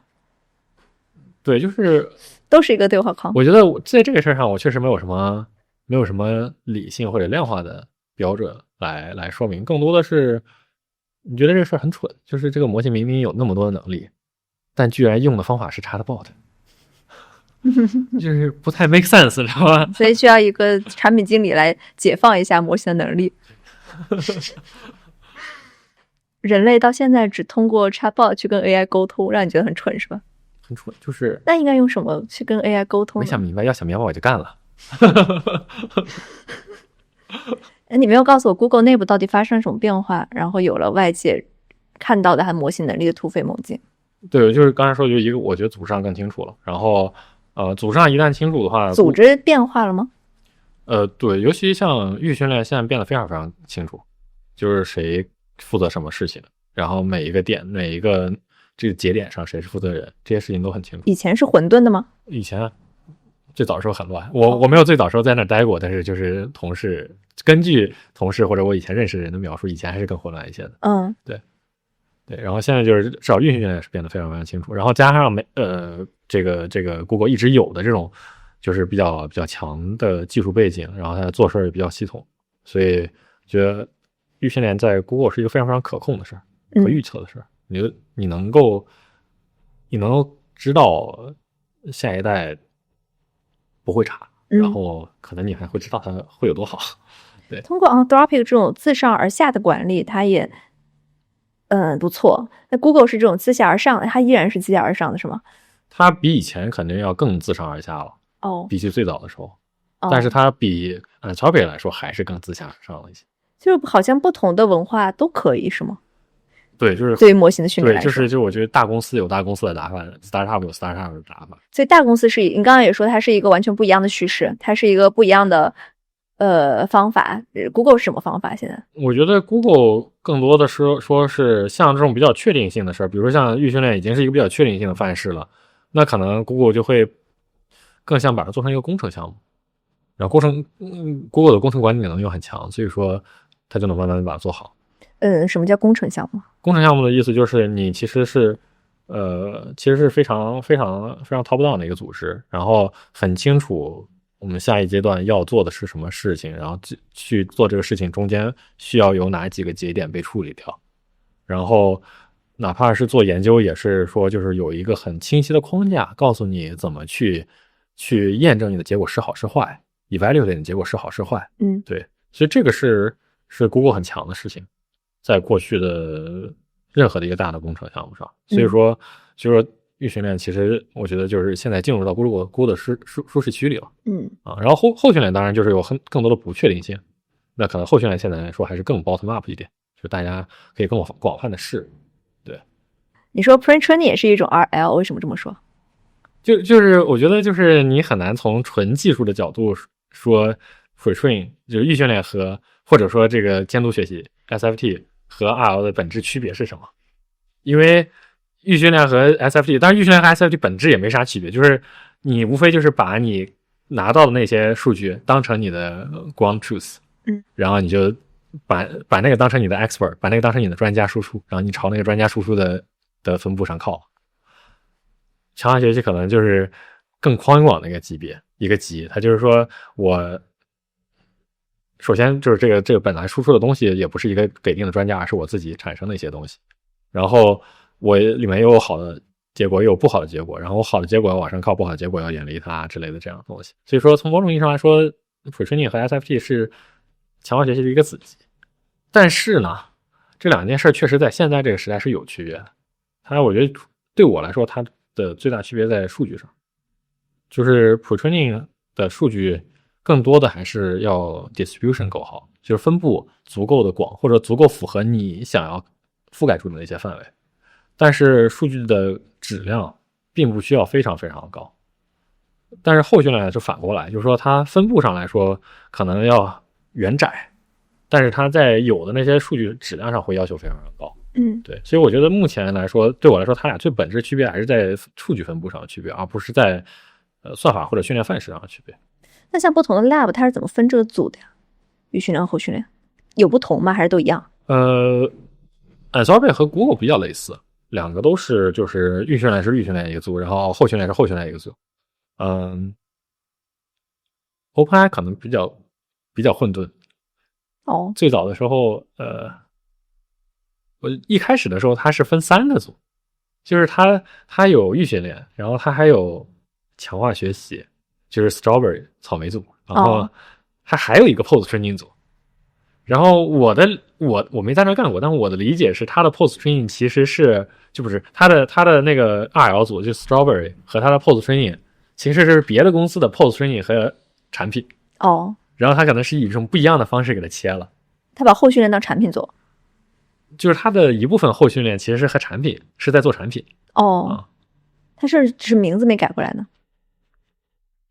也不完全是因为绝大多数公司的产品其实不太训模型了，它更多的是把这个需要的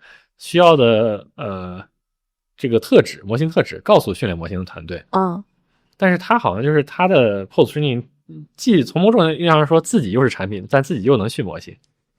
这是不是他对于产品的理解就是需要有可能训练模型的人来做产品？对，有可能是件好事。对，但是他后来也这个组织变化很多次，所以我现在也不知道他们组织成啥样了。你们最近发了几个模型，然后我看到你也都参与其中。Gemini 3 DeepThink Gemini 3.1 Pro。我觉得可能只能说是有幸参与。对 ，again 就是感觉都是集体工作。你为什么现在都变成了明星人物，然后每次都被拎出来单独写一下？我不明白，我觉得其实不太好。每次看到之后，我都感觉明天该怎么去办公室见同事呢？会有异样吗？在办公室？这还好，我觉得同事可能还是人比较好，就是他们可能也不是特别看重这些事啊。但说实话，我是觉得我参与过的任何一个项目，不管是在 Google 还是在没有我都会发生，都一样会发生，效果也不会变差。我觉得大家现在就是每个人都是冲浪的人，本质上是那个浪，而不是你那个冲浪的人。浪是 AI 吗？对，就是 AI 这个事情本身是这个浪，它会往前走，不管你冲不冲这个浪都会拍到岸上。只是说有人可能去冲了这个浪，有人就可能晚了一点，没赶上那个浪尖儿。对。好，你有幸的参与了这两个工作的什么？主要可能就是有一些那个就是算法上设计的小的细节，然后会一块讨论啊，然后有一些数据上的东西，但是数据上的东西我觉得可能对之后的工作会影响更大一些。这几个模型有范式变化吗？我觉得没有哪个变化大到了从不知道怎么做大尺度的强化学习到大尺度强化学习那个级别的变化，没有哪个变化大到这个地步，肯定都是会有一些小小的变化。这几个小小的变化你们讲一讲，就这几个新的模型。不能讲哦。好。很不幸，对不起。最近我感觉模型已经发麻了，国内一堆模型，国外也是很多模型。OpenAI 你们，国内 GLM 自己 DeepSeek 一直期待还没发。Kimi， 你能不能给大家画重点啊？我觉得从某种意义上来说都没那么值得关注。大家在争什么？现在感觉群魔乱斗。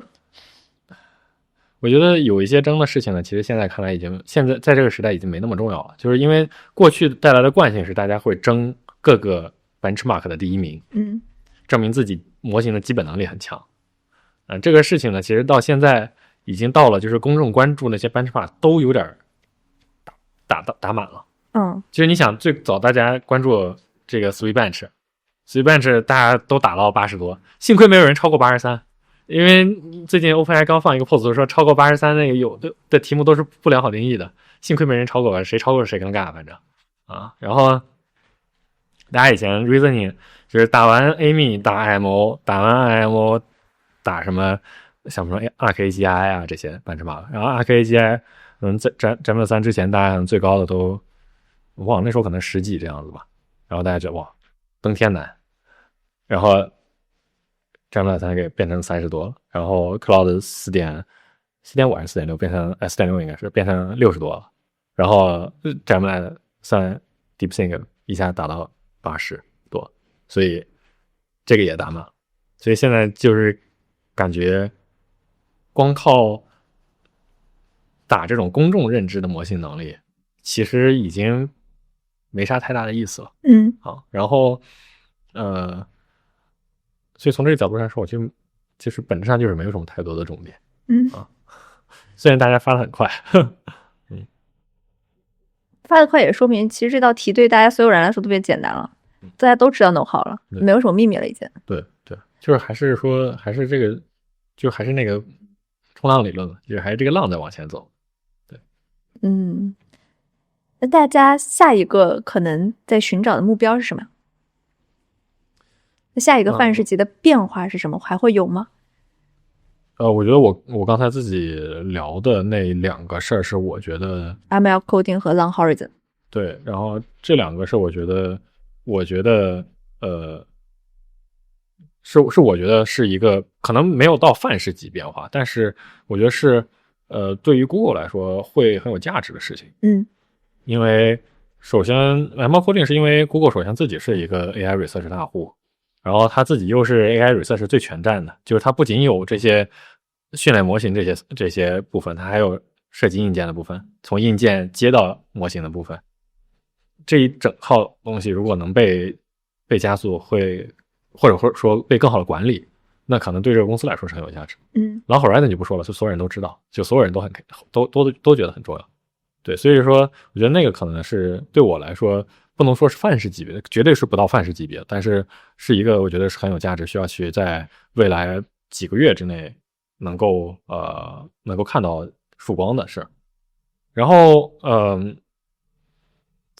我觉得范式级可能就还是那些更非确定性的东西，就是什么多模态生成，那个我觉得可能会有一个英雄吧，或者会有一个英雄集体吧。然后对，像那种可能会有一些。还有聊比较多的 continual learning， 世界模型呢？我觉得 continual learning 和这种 long horizon， 刚刚说 long horizon 没有本质的区别。因为大家以前觉得这两事儿差别很大，是因为 continual learning 会改变模型的一些权重，然后你做这种，比如说像开源的，大家做很多这种 context management 是不会改变模型权重的。但其实你想，这两事儿没有本质区别，因为 context 里那些词自己的 KV 不也是一种权重吗？所以说，你觉得这两个方案就是最后谁能更有用，在长久来说更有用，我觉得是不清楚的。但是他们本质上都是为了做刚才 Long Horizon 这种类型的事情。然后世界模型，10000个人有10000个世界模型。啥意思？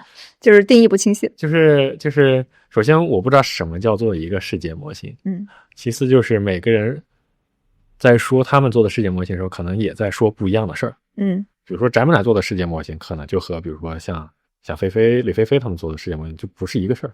对，描述一下区别是？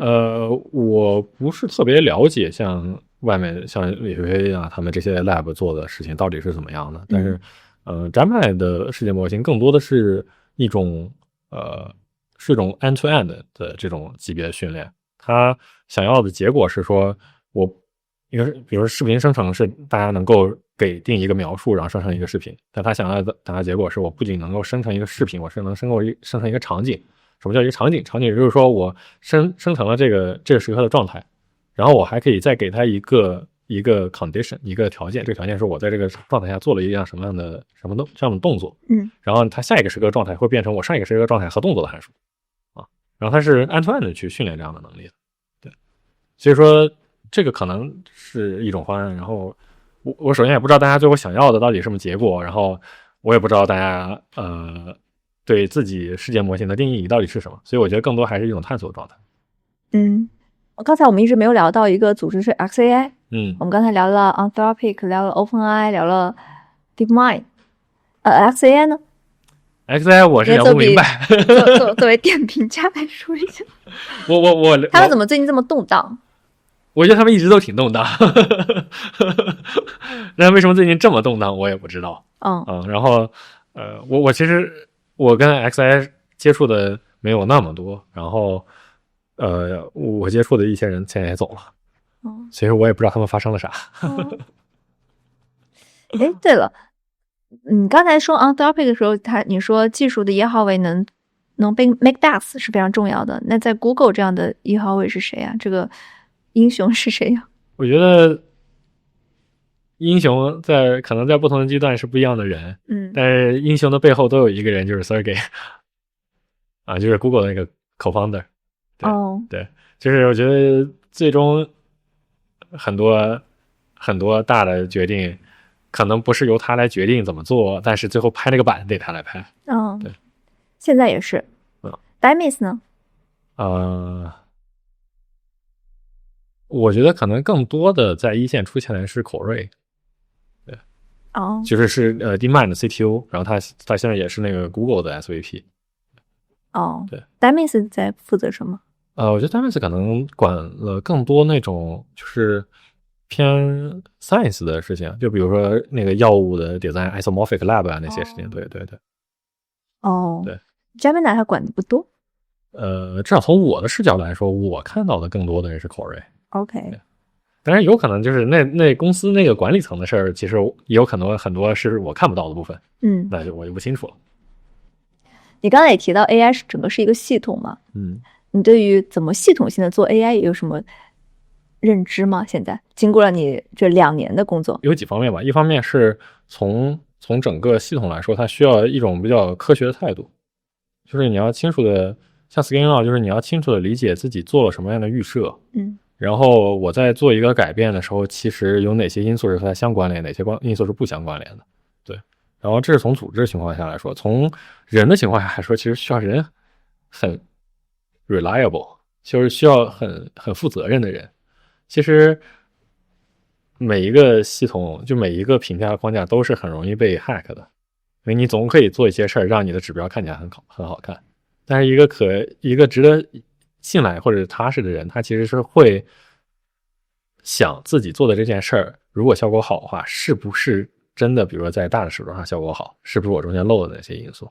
对，所以说其实把事做系统听起来是一句话，但真正做起来是很复杂的事儿，就是有很多细节，有很多阻力，会因为它其实是违背人性的。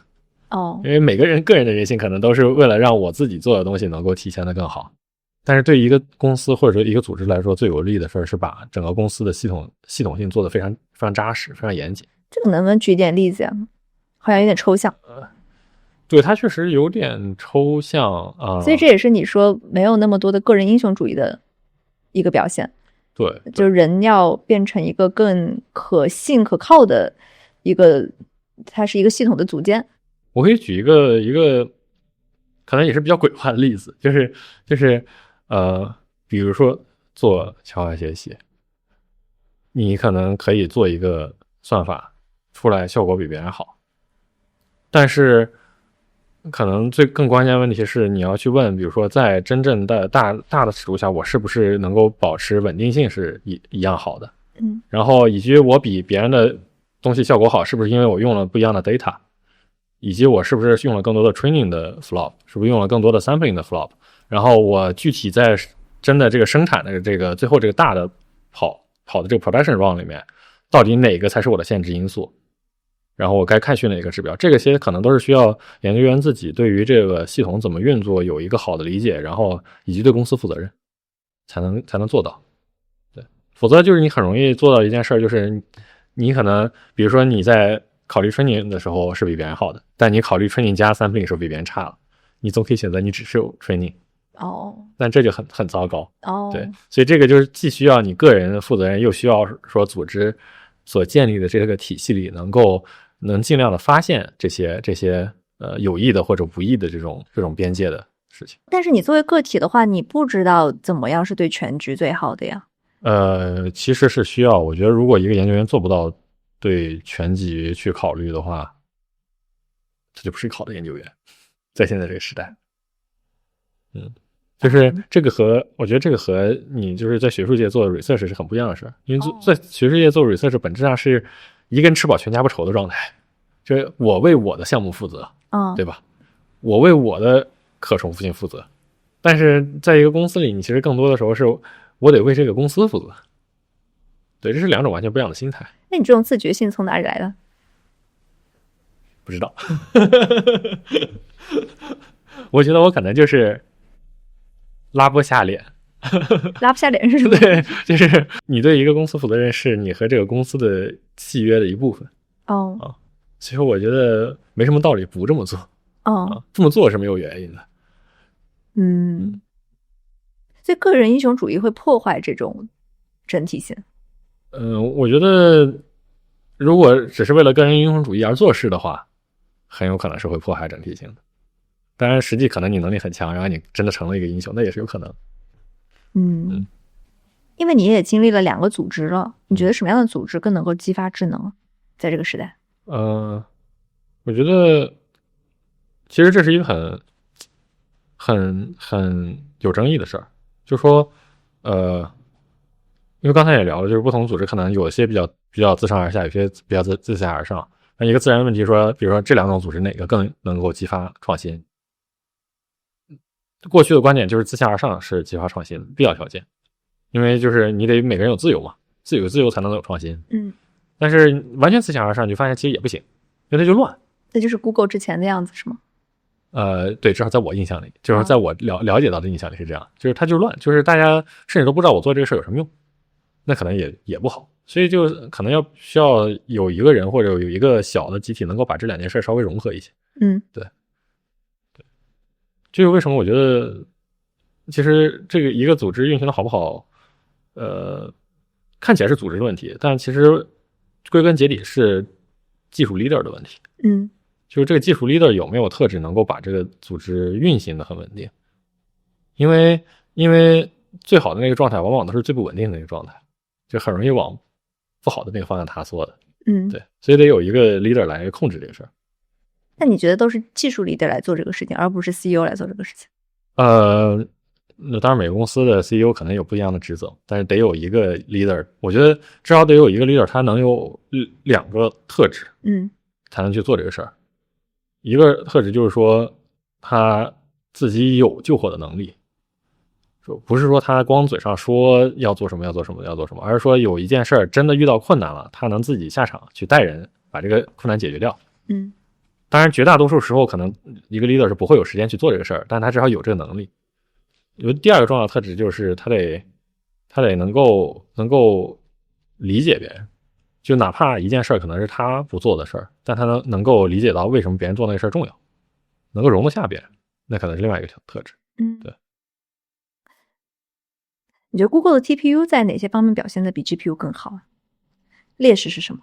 我觉得从纯硬件的角度来说，很难说哪种硬件真的好或者坏，尤其是在这种大规模商用的情况下，因为本质上来说 GPU 和 TPU 在使用上来说最大的区别，就跑掉硬件的区别来说，使用上来说最大的区别就是 GPU 它有比较好的开源生态，TPU 没有。但这个事儿其实在大规模商用的时候并不是一个问题，因为比如说 Google 自己用 TPU， 那自然会花时间去搭这个基础设施，而基础设施是一个你可能比如说你只跑1000张卡，那可能是一个很大的负担，但你跑一个几十万张卡的集群，那搭一个基础设施也不是一个多大的事儿。然后所以就是从实际上这种大规模商用来说，没有哪个孰优孰劣，但是这2个确实有一些设计理念上的区别。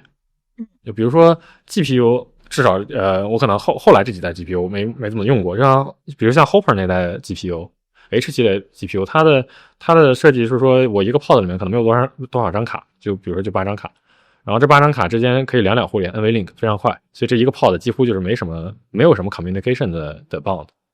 但是 TPU 它可能就反过来，它就是说我抛弃了卡与卡之间两互联，但是我能尽量多的卡放在一个大的这个架子里面，那它就是有这个3维 torus 的这种设计，所以它就一张卡就只有在3个方向连3个最精灵的，但是它整个集群可以连成一个大的 torus。然后如果你的 compiler 或者你的那个杀定的逻辑写的足够好的话，你是可以利用这样的东西，其实就等效来说，你会获得更大的储存空间，然后也会减少很多通信的 bound。对，劣势是什么呀？我觉得一个劣势就是它肯定是比起 GPU 来说，至少在小的 scale 上来说，比起 GPU 是更加固定的一种结构吧，所以说它的易用性或者它的通用性可能没有那么强。对。最近硅谷有很多 New Lab 出现，你怎么看这个趋势？为什么他们都出去从这些模型大厂跳出去成立 New Lab？ 我看不太懂。我的感觉是绝大多数的 New Lab 都会死。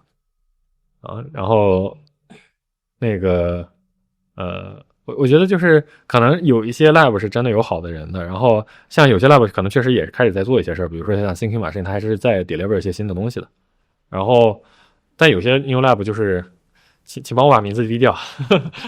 好，比如说我就完全不知道他们到底要干嘛。然后这俩人其实已经远离这个专业好久了。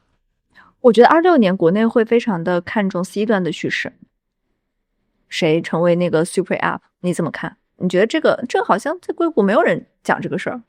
对，就是因为美国 enterprise 就是这个就是公司，然后或者说效率软件这个市场太大，而且利润也太高，所以说对于美国来说，其实 C 端之前就只有 ChatGPT 一家做，然后其实也没啥油水，没有什么利润。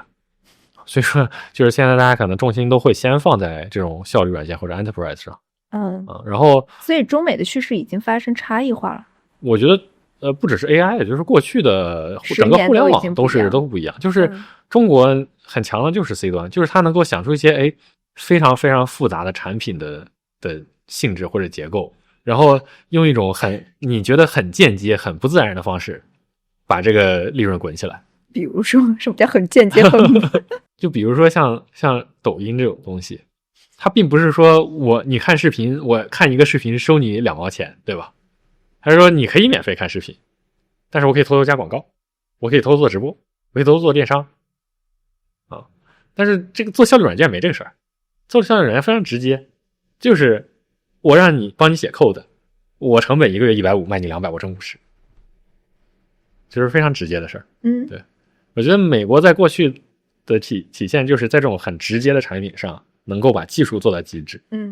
但是一直没有哪个产品让我觉得就是复杂到说让你离不开它，你又感觉不到它在挣你的钱，但它实际上挣了你的钱。对，你这么说我突然觉得 Meta 就应该抄字节做。对，但我觉得 Meta 没字节强，因为 Meta 它也找不到自己的生态位，然后美国又没有一个做这件事情的公司，豆包这个生态位还没有人找到，那 Meta 就抄豆包呗，它也不需要那么强的模型能力。对，但我觉得还是美国做产品的本质上做 C 端产品的人不行比中国来说差远了对，这是过去10年的积累是吗？对因为过去10年在美国的这个正反馈都来自于做 to B 的很多 enterprise 的事情。对，或者就是在美国这地方挣钱太容易挣钱太容易的时候，你就不会费脑筋去想怎么挣钱。不是很多人来都要找你聊聊吗？有什么好玩的人啊？很多国内的人来，科技公司来。对，我觉得都挺好玩的。然后确实发现国内的人做产品可能还是想法更复杂一些。对，就是想的这个回路更长一些。对，跟美国还是风格不太一样。美国是？我觉得美国就刚才说了嘛，就是做个什么就拿这个卖钱了。对啊，就是简单啊，就是这个事儿就是需要这个能力，有了这个能力之后，就是要比别人便宜，我就能挣得比你多。哪有一点办法也没有。好。中国呢？中国感觉都是这种什么，一开始不挣钱，但一旦他开始挣钱，你就拦不住他就是他是真的能形成那个自己的那个圈的。你就是他真的把那个圈转起来的时候，你再想往里插就插不进去了。那你觉得美国公司现在看懂字节跳动没有？我的感觉是没有，还没有，他都这么大了。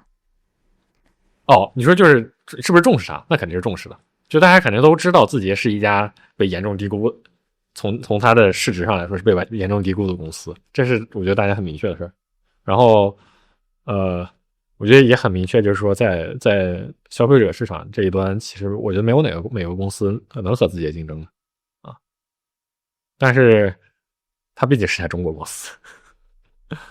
至少从公众意识上来说，它毕竟是家中国公司。对。所以看懂它了吗？我不觉得大家看懂它，但是你看 Meta 其实也在主动的从字节挖人嘛。你在 AI 行业有什么偶像吗？或者欣赏的人？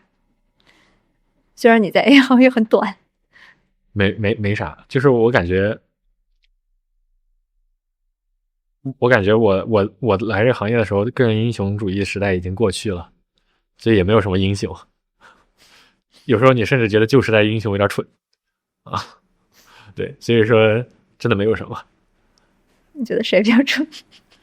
这个还是不说了吧，no comment 对，我觉得和做物理时候还是不一样。我觉得做物理时候还是存在着一些，我觉得真的比我聪明太多的人啊。比如我读博的时候，我那个年轻老板就是，我觉得他到了斯坦福，我觉得他就比我聪明太多了啊。我觉得他可能也是看到他，我才觉得自己待在那个领域也没什么用啊。有他了还要我干嘛呢？对吧？得跑到 AI 来降维打击一下是吧？也没降维打击，但是反正就感觉 AI 这个事儿本来也不太需要脑子啊，不太需要脑子，真的不太需要脑子。那需要什么？我觉得这个行业就是最重要的特质就是靠谱，就是做事儿细，然后对自己做的事儿负责任，这是最重要的特质。你说那些东西有多需要脑子？我觉得都是一些本科生就能干的活。可是你说 AI 没有个人英雄主义，现在一个 AI 研究员的价格炒得多高啊，跟球星转会一样。我不知道是好事还是坏事。对我个人来说，我当然很高兴，是我受益于这个，对吧？但是，实际上来说，我并不知道这个事儿是不是一件好事。你觉得为什么价格会变得这么高？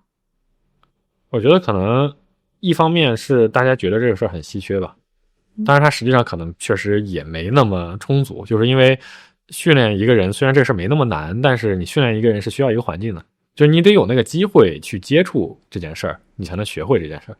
你没有那个机会，你就是再聪明也没用。那可能过去能撞到这个机会的人没有那么多，所以说在市场上来说可能是比较稀缺，从这个角度上来说。但我觉得另一方面也是可能对人的炒作有点过分了。对，非常喜欢神话个体。现在对，我觉得真的就是再说一次，这是个集体主义的事儿。那很多人也会很好奇，因为可能很多公司也想招 AI 的人，那你觉得最重要的还是要靠谱，这个有什么衡量指标呢？就怎么能够快速的判断一个人靠不靠谱，做事细不细？每个人都有一些自己衡量的方法，然后我当然也有一些自己的 trick， 就是我以前反正有出一道面试题，然后那个我可以大概讲一下这个应该不涉密，所以我也应该可以讲。很多面试题其实很简单，就是说我需要这个人在24小时之内，然后完成一个强化学习的项目，从0到1，就是他要自己去选用什么样的模型，我告诉他有的资源是什么样的，然后他自己选用什么样的模型，用什么样的数据，用什么样的算法，然后把这个模型训出来。24小时之内，就是我给他，让他24小时去完成这个事儿。然后24小时结束之后，他会跟我有1个小时的讨论。然后这个事儿呢，其实在 AI 时代没有那么难。没有 AI 的时候，这个是不可能的，没有人从24小时之内把它做出来。但有 AI 之后，其实特别简单，因为 AI 能帮你全套做。但为什么还要做这个事儿呢？有2个原因，有很多原因啊。其中，设计成这样的2个原因，一个原因是因为我觉得在这个时代还去考察别人，比如说代码写的好不好。其实没用，因为绝大多数人都不用自己写代码。然后，它更重要的是它能不能有效的利用 AI。那这个事儿一个方面是考察这个问题。第二方面是这个事儿其实有一个陷阱，就是如果你全盘让 AI 做了，但是你最后没有试图好好理解 AI 为你做了什么，那在那1个小时的讨论里面会露馅，那个是一个会挂人的地方。对，所以说那个考验的另一件事就是说你有没有真的和 AI 形成了协作，还是说你就全扔给他，那个是我觉得我个人很看重的事儿。那个其实也是他就是这个人是不是做事靠谱的一部分。当然这个题目的设计本身也有一些比较阴暗的巧思，就是说为什么设计成24小时，就是为了看这个人有多看重这个机会，能熬夜。对，如果他足够熬夜，他就能撑住这24个小时。如果他撑不住，那只能说他可能对这个机会也没有那么看重。那对于比你更年轻的人，你觉得他们现在来 AI 还是一个很蓝海，就是很有机会的地方吗？我觉得纯做语言模型已经不是一个蓝海了。我觉得晚了，就是末班车已经发车了。然后末班车已经发车，末班那班是哪一班啊？我感觉我入行就是那个末班车。然后可能确实在我入行之后，当然还有些新的人，但我觉得他们就没有机会能接触那么好的机会了，就是能在一个还没那么小、没有那么大的团体里做一件事情，他们可能就很少能遇到这样的机会了。对，然后但是我觉得就是 AI 它是一个很大的方向，语言模型只是其中的很小一个部分，还有很多别的事情啊，比如刚刚说的多模态生成，那可能还有很多机会机器人那可能机会更多，对吧？然后包括更夸张的就是比如说你能不能用 AI 去帮助一些真正的科学问题，比如说帮助这个做量子调控啊之类的，那可能就是更蓝海，那都是 blue sky 的事儿了。对，所以说我觉得对于足够年轻的人来说，可能做现在最热火的事儿并不是一个正确的选择。做现在没有人做到的事儿，可能更多的是一个好的选择。对，你自己未来会怎么发展？你会在 Google 很久吗？我觉得应该不会。这么公开的说吗？我觉得应该不会。我觉得我还是会尝试去挑战自己的。对，然后要折磨自己。对，要折磨自己。对，但是我就是可能需要找到一个值得折磨我自己的事儿。如果 AI 不是本质的难的话，你会不会做的觉得无聊啊？你对你的挑战在哪儿啊？我觉得它虽然不难，但是你知道和不知道还是有一个 gap 的。就是你从完全不知道这其中的细节，到慢慢理解这其中的细节，理解它怎么运作的之类的这些事情，我觉得还是需要花时间花力气的。然后当然你理解之后，我觉得对这个事儿也是会对你未来做，比如不管你是做产品相关，还是说往别的 AI 的方向去发展，我觉得都是长期来说会有帮助的。对，你未来想在哪里去发展？我觉得都有可能。没想好该怎么折磨自己。你应该不会再跳去另外一个大公司了吧？应该不太会了。你觉得你在 Anthropic 上学的和在 Google DeepMind 学的有什么不一样？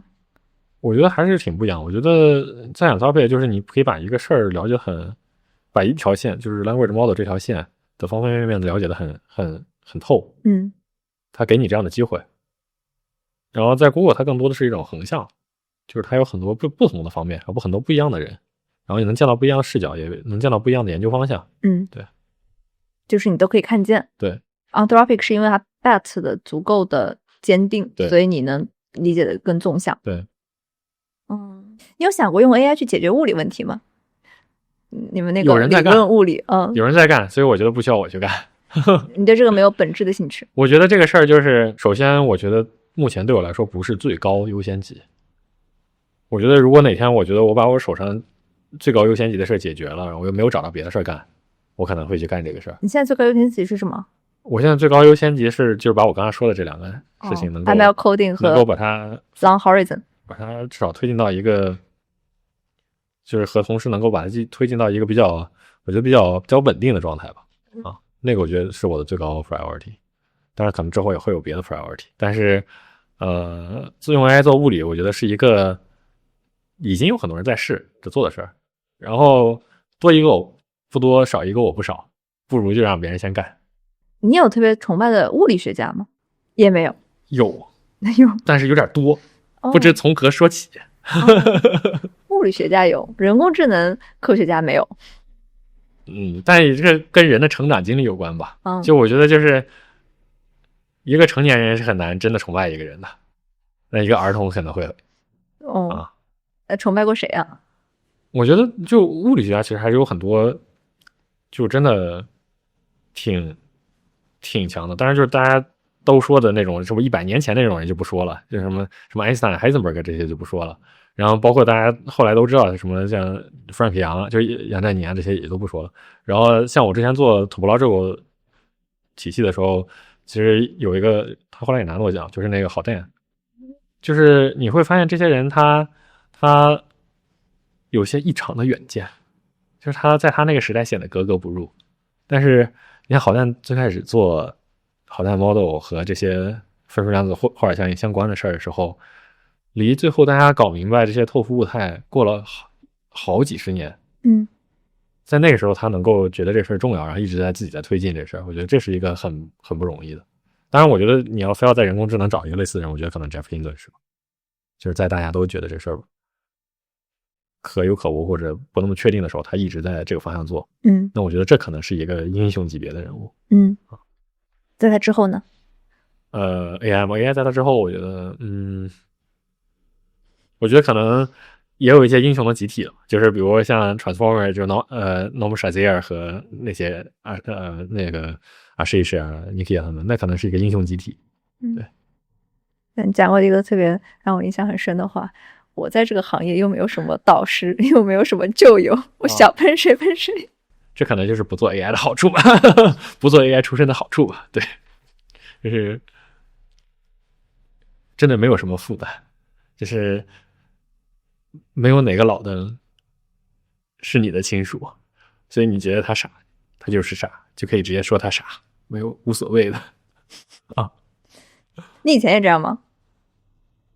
我觉得我做学生的时候还挺收敛的。但我后来发现收敛没用，对自己也没好处，对别人也没好处，还是更直接的表达自己的想法是最关键的。我觉得直接表达自己的想法是一个短期一定会有人恨你，但长期大家会欣赏的事情。你最近听谁说话特别蠢？把这个名字逼掉，谢谢。我一直挺蠢的而且蠢的始终如一他有没有可能是那个对的人呢？我觉得他说的话用 Pauly 的话来说就是 not even wrong， 因为不良好定义你很难说他说的是对是错。对，就是有一天可能有一个不一样的范式发生了，他就可以跳出来说，哎，我当年说过这个，但是你就发现可能如果范式是另一种状态，他也能说一样的话。这就是我为什么很讨厌这种很 vague 很模糊的人的原因。因为一个事儿模糊就是没有意义的。对，你为什么觉得他说话很模糊，没有正确的定义？就是一种模棱两可。如果他有正确定义的话，我可以解释他为什么有正确定义，但他没有正确定义的话，我没有办法解释他为什么没有正确定义，因为他真的没有正确定义我觉得起码就是还是一个很良好定义的事，就是他是要做然后他的方式可能更偏这种更传统的这种 neural network 的 modeling 的方式，而不是更 end to end 的这种方式。我觉得至少它是良好定义的，至于它是对是错，那我觉得是未来会检验的事情。对，就觉得大多数老登其实都还好，就是我觉得人年纪大了不一定会变成老登的。人年纪大了会变成两种状态，一种状态叫做德高望重，就是他会可能少指手画脚，还会花自己的力气去培养年轻人。另一种人就是老登，就自己也不懂还爱指手画脚。所以人老了不一定会变成老登。哎，你是受了谁的刺激？我也不知道我受了谁的刺激，但我确实见过不少老登。你从什么时候变化的？就是说话非常直接，开始不收敛了。就是你过去都是这么想的，但是你不说。我觉得我过去可能也会比较直接，但是没有这么直接。但是做了 AI 之后就更直接。是没有束缚是吧？一是没有束缚，二是这个领域足够客观。就是你其实不用太担心因为自己的观点而惹到什么人，只要你的观点是自洽的，就是你有一套自己观点的理论，你不是说随便喷人，那肯定是会惹到别人。但你也是有一套自己的理解，我觉得其实大家是会尊重你的，因为最终你在这个领域做的怎么样是有客观的评价标准的。好，我们每个嘉宾都会推荐一本人生之书，要这本书真的对你产生过重要的影响。你要说的这本书是什么？这是今天最难的一个问题。我感觉你还是高看了我的文化程度我真的没有什么人生之书，说实话。真的没有什么。好，最近读了一本书。最近上次那个记忆超说的是线条小狗。最近读的书就是汤川的自传，汤川秀树的自传旅人。对，然后你要非要说就是可能有印象的书，首先我这人确实不爱读书，我感觉就是我这人文化水平比较低然后我读的书除了就是专业性的书之外，所有的书感觉都是闲书。像什么汤川的自传，其实本质上也是本闲书，但是就是我觉得写的挺有趣的，就是你能看到一个后来看起来如此成功的科学家，在他年轻的时候有一种挣扎感，很真实。对，然后可能就还有一些什么闲书，像小说之类的，有本小说我很喜欢，那个《来自新世界》，是一个日本的小说。对，我觉得你要非要让我推荐闲书的话，我可以推荐那个。对，哎，你最近有看什么电影啊？什么电视剧？玩什么游戏？什么都没有。一个全球范围内你喜欢的食物？寿司吧。一个全球范围内你喜欢的地点？全球范围内喜欢的地点，我觉得现在你要非让我选，我可能会选夏威夷，因为我很喜欢海。对，但是也很难说，因为之后我可能去了更多海的地方，就另有新欢了。一个少有人知道，但是可能需要知道的知识点。别相信老登算吗？你有迷信过吗？我本质上没有迷信过，但是我觉得有些时候可以靠迷信来安慰自己。我说你有迷信过老登吗？哦，迷信老登啊？从来没有吗？真的没有。好，但是我以前可能没有这么恨老登，后来就变得越来越恨老登。为什么？可能就是当你自己有越来越多判断的时候，那些蠢的人就显得更蠢。那他们也没有伤害你啊，为什么会恨他呢？我觉得就是厌蠢症，每个人都有厌蠢症。哎，你的 MBTI 是什么？不知道。为什么这些年会有一个对于，就是年轻人对于年龄大的人这么不友好的一个词出现啊？它的来源在哪里？不知道，没有研究过，可以问问 Gemini， 让他 deep research 一下，看看老登这个词是哪来的。那你心目中影响 AI 进程的几篇论文？ Sequence to Sequence 是一篇，然后那个我觉得是 language model 在 feature engineering 时代的高峰。然后Scaling Law 是一篇，就是主尔卡范他们在 OpenAI 的那篇 Scaling Law 我觉得是一篇把这种体系化的研究方式引进到这个领域的一篇。当然最后实际上 Scaling Law 的做的方法可能他那样并不是正确的，就是但是第一篇把这个想法引进来的，我觉得这很关键。对。基于你当下的认知，一个关键的重要的 bet 是什么？ Long Horizon 我们工作室叫语言及世界工作室，第一次听到这个名字的时候你在想什么？我觉得这个名字有点正常的太平庸了。可以。对，其实我觉得这个名字是一个可能放在十年以前是一个很独特的视角，那现在主要大家共识太多了。我觉得10年以前确实就是可能现在不止10年，对不起，我感觉我年纪也大了，可能不止10年了，就是可能在就是什么14、15那个年代，大家都会觉得视觉是最重要的事儿。在那个时候，我觉得意识到语言是承载智能的重要载体的人，可能是一个不一样的事情。对。不过我觉得我们这个名字不是在 AI 的语境里面讲的。